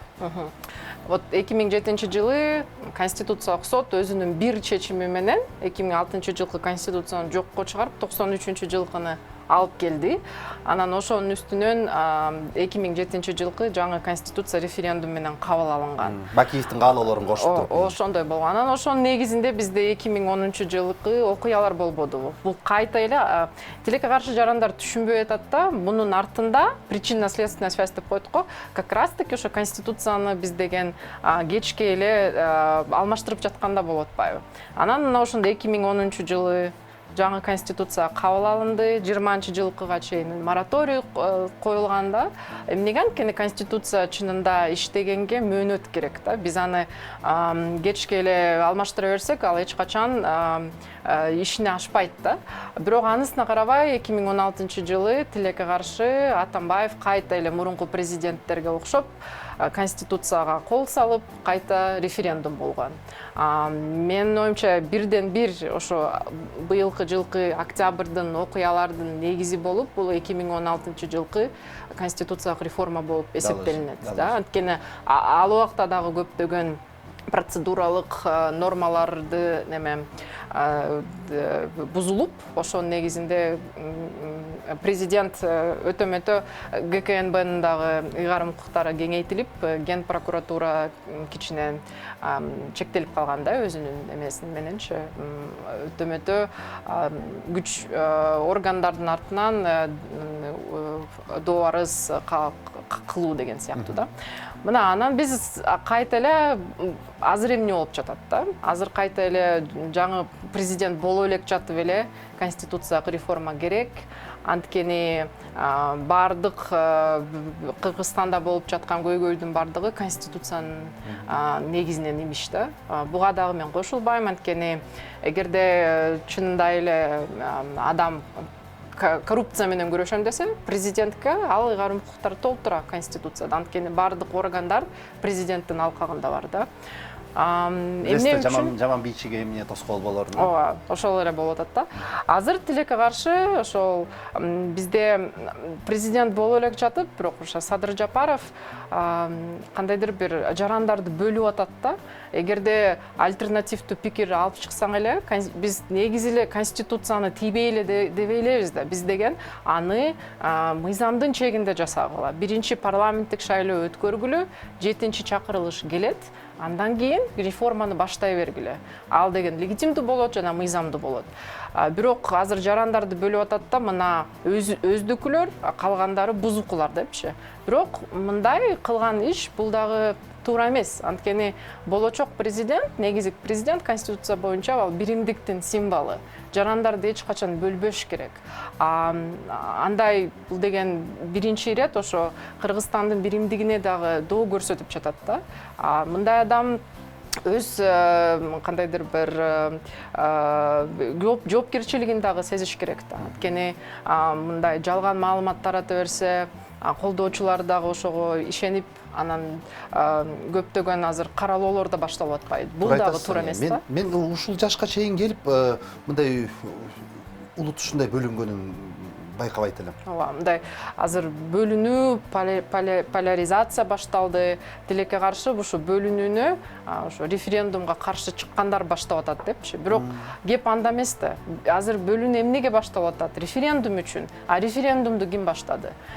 Кайта эле ошо октябрда окуя болгондо бир дагы талаптар бул референдум кылуу жөнүндө болгон эмес. Жалгыз гана жаңы шайлоо өткөрүү. Биздин конституция боюнча идеальный сценарий кандай болмок? Кайта парламенттик шайлоо өткөрүү. Анда демократия бул деген эмне? Бул деген ошо көпчүлүктүн эмеси болуп эсептелет. Басымдуулугу. Бирок бул деген көпчүлүктүн диктатурасына дагы айланбашы керек да. Эгерде ошончолук эле жарандар чынында Мекенчил партиясын болобу Садыр Жапаровду колдосо, анда ошо шайлоо менен келип көпчүлүк парламентти алып, андан кийин конституциялык реформа башталса, биз эчтеке дебейт болчубуз да. Азыр болсо реформа деген таптакыр башка сценарий менен кетип атпайбы? Конституциялык кеңешмеде отургандар күндө эле бизге жала жаап атат да, биз деген информацияны бурмалап атабыз деп, бирок өзүлөрү эң негизги нерсени айтпай жатат да. Бул процедуралык жактан азыркы реформа негизи эле мыйзамдуу, процедуралык жактан азыркы конституциялык кеңеш мыйзамдуу. Эмнеге ал суроолорго жооп бербей жатат? Анткени ал жерде суроо ачык. Анткени бул процесстин бардыгы мыйзамсыз. Эмне себептен? Анткени 6-чы чакырылыштын депутаттары буга ыйгарым укуктары жок. Конституциялык кеңешме президенттин указы менен топтоло албайт. Президенттин указы азыр жөнөкөй президент менен ыйгарым укуктарын аткарып жаткан президент болуп жатпайбы?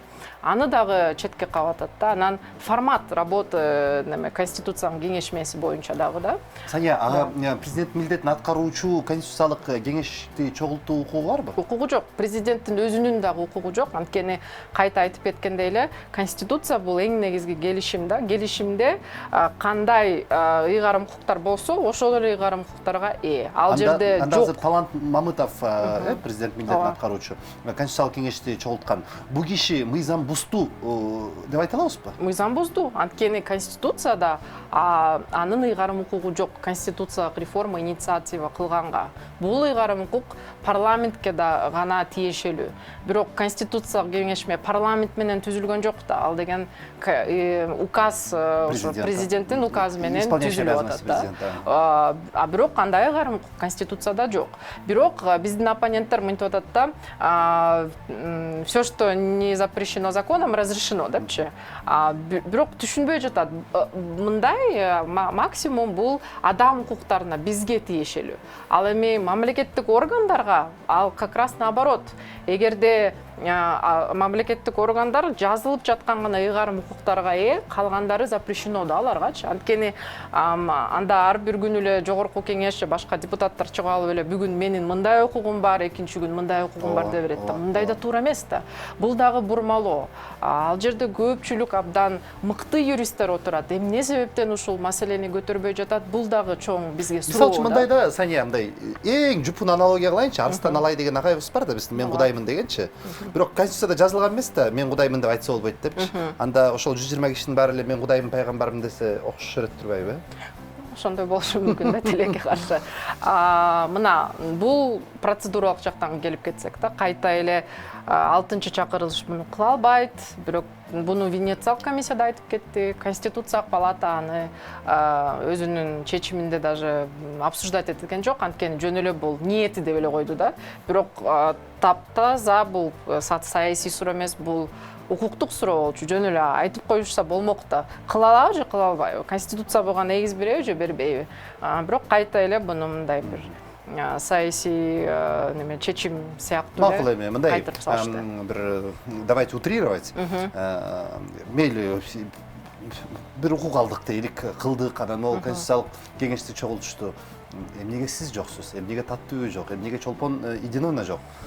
Анткени бул бардык айтып жаткан процесс мыйзамсыз да. Мен бул мыйзамсыз ишке катышып, аны легитимизация кылганды каалабайм. Чакырды беле? Бекбосын Бөрүбашев КТРК каналы менен чакырган болчу. Мени, Бекешевди, Роза Отунбаеваны, Текебаевди. Мен анан Бекешев биз ачык айттык да, эмне үчүн биз барбайбыз. Бул биринчи ирет мыйзамсыз, анткени указ исполняющий обязанность менен чогулта албайт. Форматта эч качан кеңешме даяр документ менен иштебейт да. Алар деген өзү конституциянын башынан чыгарыш керек да. Бул уже даяр документ үстүнөн түшүрүп коюп, белгилүү да кандай максат менен иштеп атат да. Ал жерде киребизби, кирбейбизби эчтеке чечилбейт болчу да. В любом случае кичине мындай редактирование болмок, бирок эң негизги каалаган неме ыйгарым укуктар калмак да. Азыр болсо кеңешме кантип атат? Чыгарган законопроект боюнча көпчүлүк, особенно адам укуктары боюнча абдан коркунучтуу нерселер болуп атат да. Көпчүлүк фундаменталдуу укуктар жоголуп кетти. Кайсы?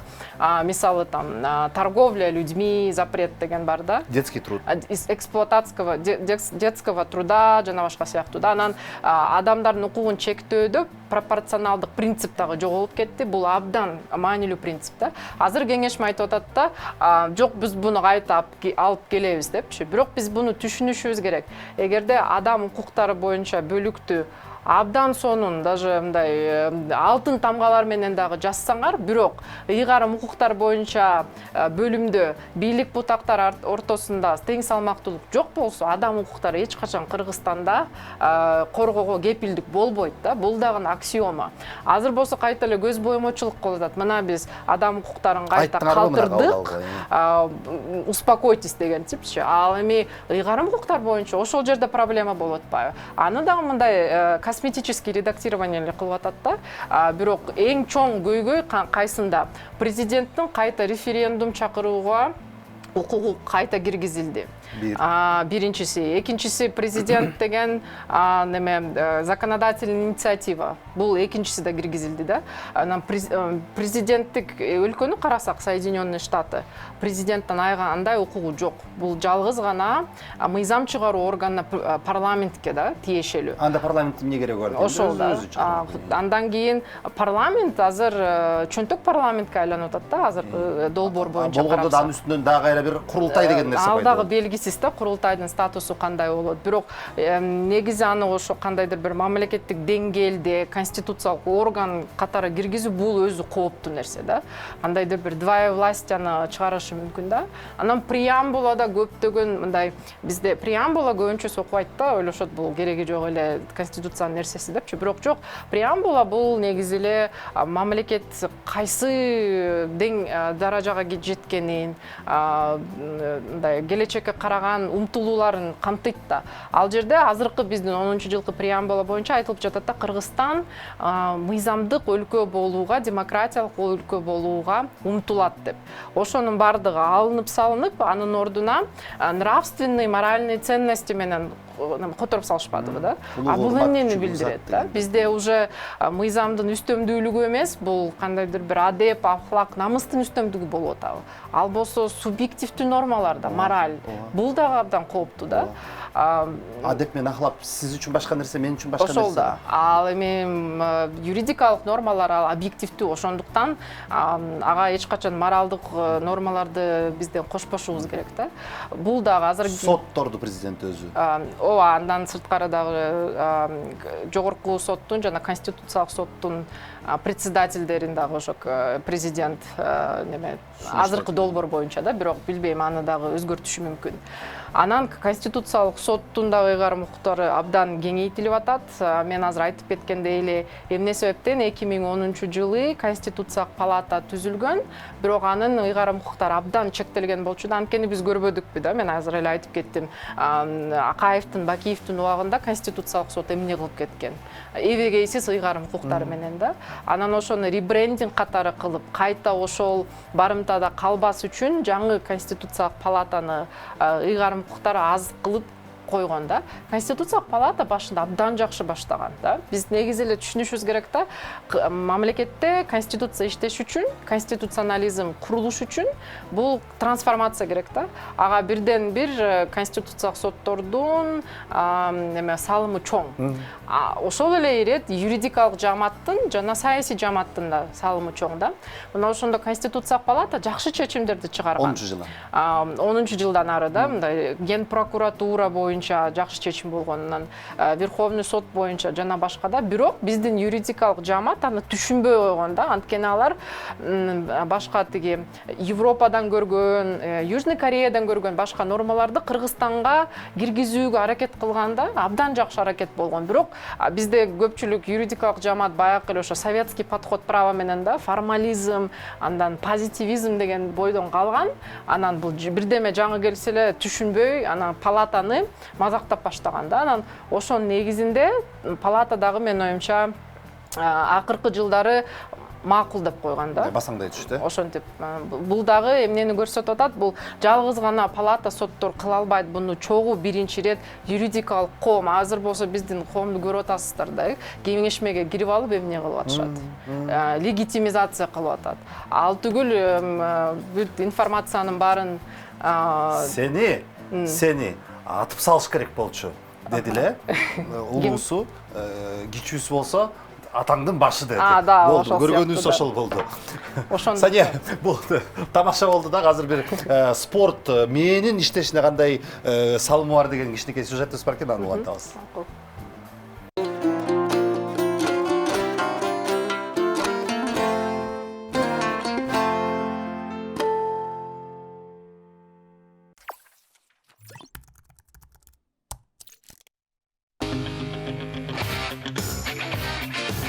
Адатта жеңилгендердин фавориттерди жеңиши. Акыркы минутада жеңишке алып келген пенальти.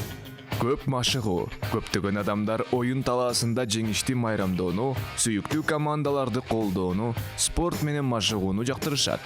Бирок спортко ушунчалык берилүү керекпи деген суроо туулат. Чындыгында эле спорт ушунчалык жакшыбы? Көңүл ачуучу оюн өткөзүүбү?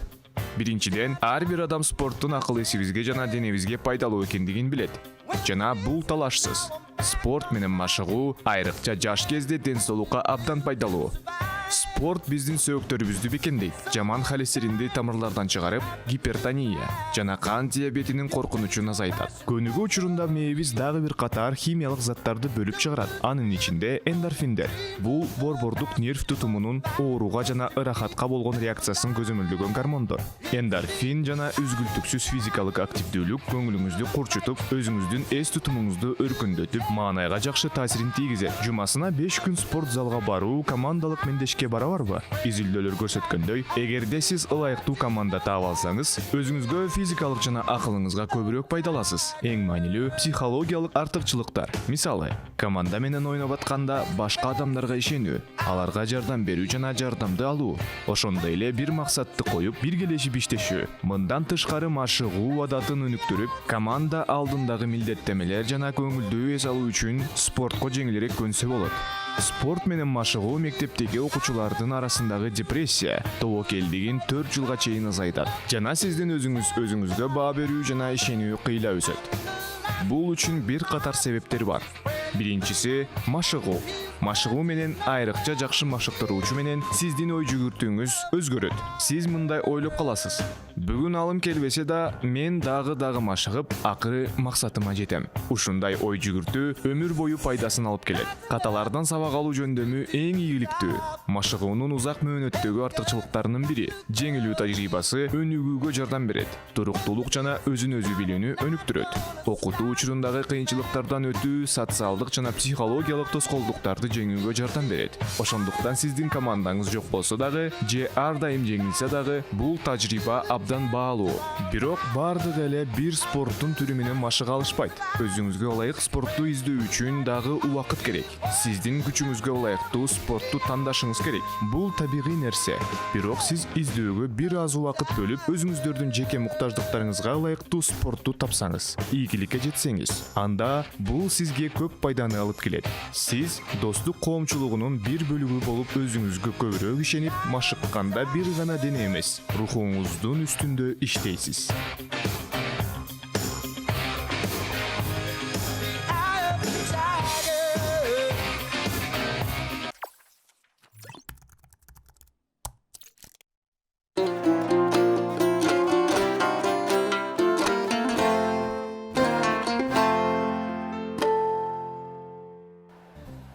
Иш күндүн кечи уланууда Сания Токтогазиева бүгүн мейманда. Сания, эми кайра бир жанагы реакцияларга чыктык, болбосун дедик, анан кайра айтып калышты, жок, биз бул конституцияны өткөрбөйбүз, азыр жөн эле жооп берип койгула чалтымдарыбыз. Президенттикпи же парламенттикпи деген. Бул мисал үчүн мен экөөнтен тандагым келген жок. Эмне үчүн мага президенттик жана парламенттик аралаш деген форманы кошо сунушташкан жок. Бул белгилей кетчү нерсе, бир дагы жолу ошо тарыхта бир дагы мамлекет башкы реформа боюнча суроону референдумга чыгарган эмес. Кыргызстан азыр биринчи мамлекет болгонду турабыз да бизчи. Билбейм бул жакшыбы же жаманбы. Бирок ага дагы илимий изилдөөлөр бар да. Көпчүлүк айтып жатат да. Азыр адамдар айтышы мүмкүн, айткан сөзү бул элге каршы депчи. Бул элге каршы эмес, бул мен просто илимий изилдөөлөр негизинде айтып жатам да. Биринчи ошо изилдөөлөр эмне деп жатат? Референдумга кандай бийлик барат? Ал өз жоопкерчилигине ишенбеген, коркок бийлик да, жана профессионалдуу эмес бийлик. Референдумга чыгарып, анан элге түнкүп коюу да, мына эл өзү чечти депчи. Ошондой бийлик барат. Экинчи кандай бийлик барат референдумга? Алар эгерде өз кызыкчылыгын иштеген, да, издеген бийлик, референдум болсо ал жөн эле ошону легитимизация кылуу да. Анан референдум чынында эле ачык айкын болуш үчүн көптөгөн факторлор бар. Биринчиси бул информация тегиз берилиш керек. Агартуу иштери ооба. Бизде эмнени көрүп жатабыз азыр? КТРК, ЛТР, 7 канал, башка каналдарды ачкыла бир гана информация берилип атат. Бир тараптуу эле информация да. Альтернатива жок. Альтернативанын бардыгы эле башка немелерде, каражаттарда. Бирок бизде болсо КТРК, ЛТР бул деген коомдук телевидение да, ал деген биринчи ирет ошо объективдүү информация бериш керек. Экинчи бул коом арасында агартуу иштери чоң, массивдүү, ошо Кыргызстанды кыдырып, ар бир адамга жалпак тил менен түшүндүрүп чыгыш керек. Парламенттик деген эмне, президенттик деген эмне. Жана президенттик парламент деген эмне. Да, анысы дагы да, башынан эле буга деген даже доктор науктар дагы туура сөз айта албайт да, кайсынысы жакшы депчи. Анан үчүнчүсү болсо бул административдик ресурс колдонбошу керек да.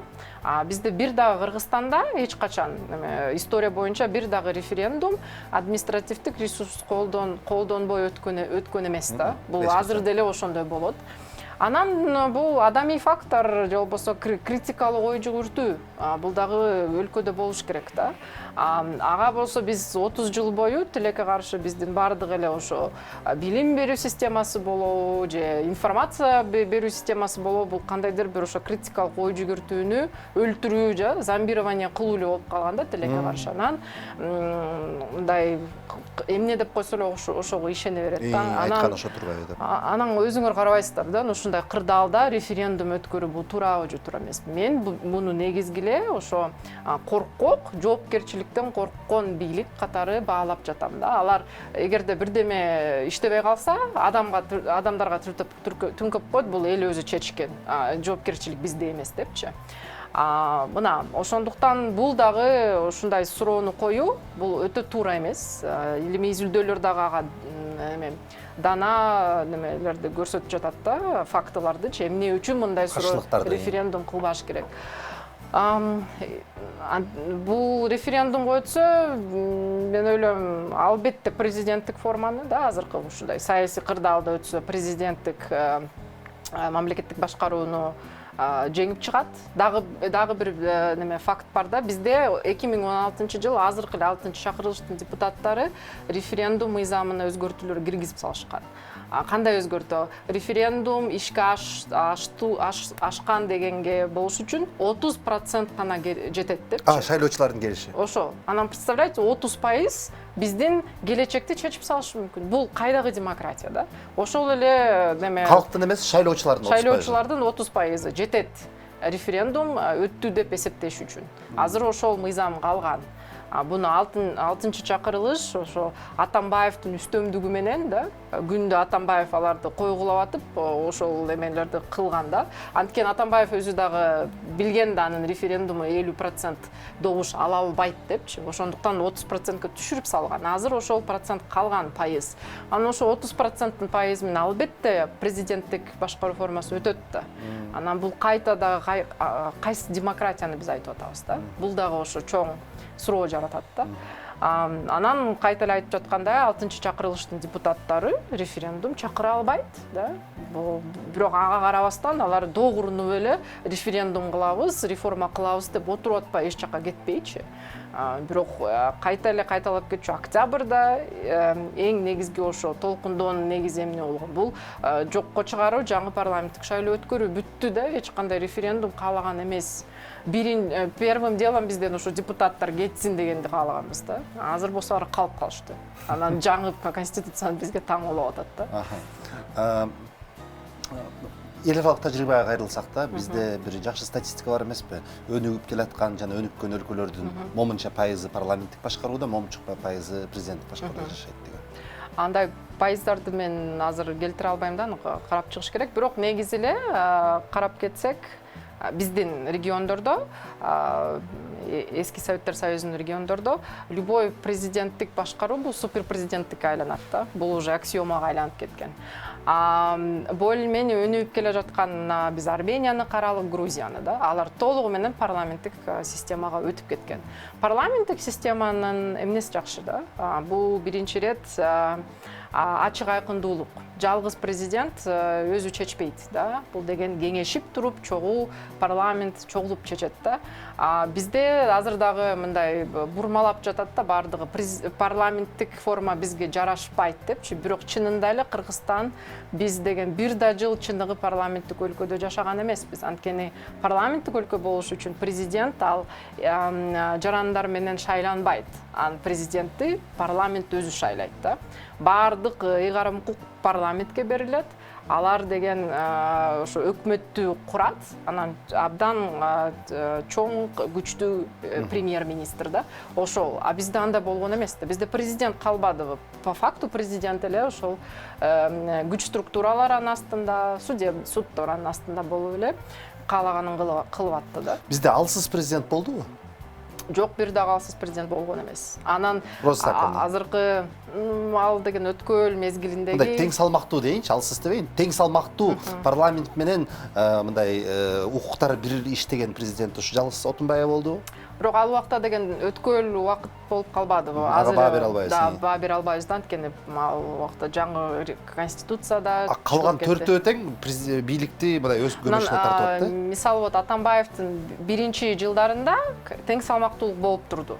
Бирок парламент өзү күнөөлүү да, алар деген премьер-министрдин институтун иштеп кетиштин ордуна кечкеле премьер-министрлерди мият этип отуруп алышпадыбы. Ошол убакыт абдан маанилүү болчу да, анткени биздин жаңы конституция боюнча премьер-министр чынында эле күчтүү премьер-министр, экинчи зашырма президент калмак да. Бирок ага парламент өзү берген жок. Менин оюмча Текебаев дагы буга күнөөлүү да, тилекке каршы. Ал тургай, мына могу сиздин ордуңузда отурган Каныбек Капашевич Иманалиев азыр парламентаризм үчүн чыгып атпайбы? Ошол инсан, жалган айтпасам, эл аралык мамилелер комитетинин замы беле, башчысы беле, анан премьердин эл аралык укуктарын мыйзам аркылуу өткөрүп келип, президентке өткөрүп берип койгон. Абдан туура да. Ошол дагы укук эмнегедир эч ким конституциялык палатага кайрылбай эле да. Бул дагы конституцияга каршы керек. Анткени эч жерде конституцияда жазылган жок, президенттин ыйгарым укуктары бул тышкы саясатты камтыйт дегенчи. Анан муну өздөрү кесмелеп, четтерин кесип коюп анан эми кайра кыйкырып аткан. Эгерде ошондой чараларга барбаса, балким күчтүү премьер-министр менен бизде парламентаризм өнүгүп кетмек да. Бирок ага жол бербей койду. Анан аны Атамбаев көрө калып, өзүнүн ыйгарым укуктарын 2016 жылы референдум менен кеңейтип алды да. Бирок бизде айтып атпайбы, ой, бизде парламентаризм иштебейт экен депчи. Жок, бизде эч качан болгон эмес парламентаризм. Болбогон нерсе кантип иштебегенин көрмөк элек. Бул дагы бурмалоо процесси болуп жатат да. Сания, эми уруксат берсеңиз, сиздин баягы жеке юрист катары, өзүңүздүн жарандык активист катары да бир нече суроого токтоюн. Кече күнү сиз Facebook баракчасына биздин высший аттестационный комиссиянын тууралуу пикириңизди жазыптырсыз. Эмне себептен сиз докторлук, чет жактан алып келген докторлук өзүңүздүн деңгээлиңизди ушул биздин ВАК аркылуу өткөрүп койбой атасыз? Азыр да абдан көп суроолор баштады да. Сания доктор юридических наук эмес, жана башка депчи. Мен негизи эле Европада, Центральный Борбордук Европа университетинде SJD деп коет да. Бул деген Doctor of Juridical Science, которгондо доктор юридических наук деген степень. Аны биздин эксперттер айтып атышат, бул деген нострификация кылса, бул жөн эле кандидат болуп калат, жана башка депчи. Мен аны нострификацияны каалабайм, бул мага кереги жок. Аутсага дагы иштегенге бизге нострификация биздин ВАКта дагы кереги жок да. Мен эмне себептен ошол батыштан алып келген дипломду обязательно бизде нострификация кылыш керек. Бул дагы эч түшүнүксүз да. Кечик коңуз бирок өздөрү сатып алган 5 диплом жөнтөгүнө сатып алып отурушат дагыдан ушул ага мен баа бере албайм да. Мен берейинчи баа, ушу жоопкерчиликти мен алайын. Ушуга болсун. Так, ВАК азыр кажет деле жок, ошондуктан мен нострификация кылгым деле келген жок, бирок степень ошондой да, SJD деп коет. Бул деген ошо юридикалык жактан Европа жана АКШ мамлекеттеринде бул эң чоң степень болуп эсептелинет да. Фаина Раневскаяга бирөө айткан турбайбы? Вы знаете, ваше отсутствие вас говорили такие плохие вещи десе. Вы знаете, в мое отсутствие вы можете меня даже побить, деп. Анысы қандай, эмне деп айтып берсін, баяғы Сания ойынша қалып атасыз да. Мындай қорқытулар көп келет ау? Жеке коркутуу жок да, көбүнчө айтып атат, мындай көп тиги баракчаларда абдан акылга сыйбаган нерселер да жазып жатат депчи, бирок мен анын көбүнчө эле фейк болушу мүмкүн, фейк болбосо деле бул адамдын сапатынын өзүнүн деңгээлин көрсөтүп жатат да. Мен ага көп деле көңүл бурбай эленмин, анткени ага көңүл бура берсек бул жакшы деле натыйжага алып келбейт да. Азыр биздин ошо биз командабыз юридикалык жамаат, эң негизги биздин максат бул Кыргызстанда мыйзамдуулуктун орнотулушу да. Баары эле айтып атышат 30 жыл мурун кайда жүрдүңөр, анан жана башка депчи. Биз 30 жыл мурун бала болчубуз. Бала болчубуз, өнүгүп өстүк мына азыр да. Анан дагы башкалар айтып жатат, Кыргызстанда мыйзам эч качан иштеген эмес, эмне үчүн азыр иштебесе эчтеке болбойт депчи. Кеп ошондо болуп атат да, эгерде биз азыр ушул башаламандыкка чекит койбосок, биз Кыргызстан эч качан өнүгө албайбыз да биз дегенчи. Анан ушу постоянно эле жыл бою эле реформа жөнүндө, анан конституцияны өзгөртүү жөнүндө пикирленип эле, анан ким экономика жөнүндө ойлойт да, илим берүү, наука жөнүндө, ошонун баардыгы калып калбадыбы аркы жактардачы. Бул дагы ошол түздөн түз биз белгилеп кеткендей эле Кыргызстанда баардык ошо төңкөрүштөрдүн эң натыйжасы бул конституцияны өзгөртүүнүн негизи да. Азыр дагы буну Садыр Жапаров жана анын колдоочулары түшүнүшү керек, кандай жолго барып атат да. Сания, сиз өзүңүздүн сөзүңүздө эскерип кеткен Өмүрбек Черкешевич дагы бир убакта ушу Сания, мен Саниянын кумири болчумун, кийин Сания менин кумирим болду деп айтты. Эми анан ошол улуу саясатчылар, мен ал киши жөнүндө эмес, деги эле башка саясатчылар ушинтип күрөшүп келе жатып, анан соодалашып кеткенин көп жолу көргөм да. Анан биз азыр шайлоонун астында да көрүп атабыз. Анан азыр ошол күрөштө Сания сизди, Таттөөнү, Уланды мындай щит катары кармап келе атышат да, алдына кармап алыпчы. Аркаңардан жашынып, кадимкидей эле келе атышат, сөзүн ачыгын айтыш керек. Анан ошол кармап келип, анан кийин бир убакта ошол силерди щитти ыргытып туруп өздөрү наркы станга кошулуп кетеринен коркпойсузбу? Вот не боитесь остаться использованной? Мен андан коркпойм, анткени биз алардын кызыкчылыктарын биз деген азыр коргой элебиз да. Бизге эң негизги талап бул деген мыйзамдуулук да. Балким азыр ошол временно алар бизди колдобошат, анткени бул аларга мындай выгодно деп койсок болот да. Бул жерде мен эч кандай саясатка кызыкчылыгым жок, мен ал жерге умтулбайм, ага кереги жок. Мен депутат же болбосо судья болгонду каалабайм да. Эң негизги каалаганым бул ошо Кыргызстанда наконец-то мыйзамдуулук орноп, анткени бул жерде менин балдарым жашайт да. Мен жакшы өнүккөн өлкөдө жашагым келип атат да. Бирок эмне үчүн бизге окшогон жарандар азыр ошо иштерин баардыгын токтотуп коюп, анан адвокация менен заниматься этип ошол болуп атат да. Мен дагы мындан чарчадым да. Бирок азыр мүмкүнчүлүк бар. Балким ошо колдоочулар менен чогулуп, биз деген ошо жаңы муун башка мыйзамдуулук нукка буну бура алабыз да. Мен ага ишенем. Башка саясаттар бизди саясатчылар колдобойбу, алардын иши. Бизге алардан деле көп эчтеке кереги жок да, анткени биз саясатка умтулбай элебиз. Негизи эле ошо азыр адамдар дагы түшүнүшү керек да. Инсандардын артынан барбай, идеянын артынан барыш керек да. Азыр мен оюмча азыр ошо улан өсөйүн баштан-баштанын алкагында, ошо идеянын алкагында адамдар топтолуп атат. Бул абдан жакшы көрүнүш да. Хотя бы бир плюс болду да, октябрдык жыйынтыгы деп коелук да. Анан ошого ар кайсы жактан силер айткандай эле саясатчылар келип өзүнүн шупульцаларын пускать этип атат. Бирок биз алар менен соодалашып же чогулуп бирдеме кылалык деген бизде ниет жок. Жалгыз гана ниет ошо кошулсаңар кошулгула, кошулбасаңар жок да, анткени алар кошулабы кошулбайбы биз буну уланта беребиз да, бул ишти. Сания, мен сіздің Facebook социалдық барақчаңызға да жаздым элем, бүгін дағы мына чарчадым деген сөзіңізді бір угуп калдым ортодон. Албетте пенде болгондон баарыбыз чарчайбыз. Кээде койчу ушуну деп кетип калгым келет, бирок сиз кетип калсаңыз анда ким калат да. Ошон үчүн мен сизди балким сиздин идеяңызды колдогон инсандар башка идеяны колдогон инсандарга караганда азыраак чыгарбыз. Бирок биз туруктуу экенибизге сизге кепилдик беребиз. Эгер керек болсо, сизге кандайдыр бир коркутуулар болобу билбейм, баарын күтсө болот. Биз жаныңызга туруп коргоп бергенге да даярбыз. Бирок жанагыл Данконун күйгүскөн чырагындай болуп, эми бизге чырак болуп берүүнү улантып бериңиз. Чоң рахмат. Сизге чоң рахмат. Сизге чоң рахмат. Мен апаңыздын кооптонуусун дагы окугам. Апаңыз дагы эч кооптонбосун, баары сонун болот. Рахмат. Баары сонун болот. Сонун сөздөрдү айтып келген Сания Токтогазиева бүгүн иш күнүнүн кечинин мейманы болду.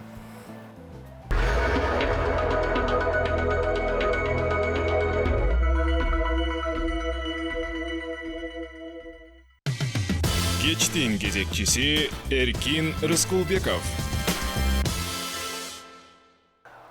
Имарат Прогресс курулуш компаниясы демөөрчү болгон иш күндүн кечи өзүнүн соңуна келди. ТВ1 каналында бүгүн мен Эркин Рыскулбеков жана менин кызыктуу меймандарым Чолпон Турсунбаева жана Сания Токтогазиева болду. Мүмкүнчүлүк менен пайдаланып, бардык кесиптештеримди бүгүнкү телевидение күнү менен куттуктайм. Эфирдин аркасында жана эфирде иштеп жаткан бардык техникалык жана чыгармачыл жамаат эфириңиздер ар дайым тунук болсун. Көрүшкөнчө.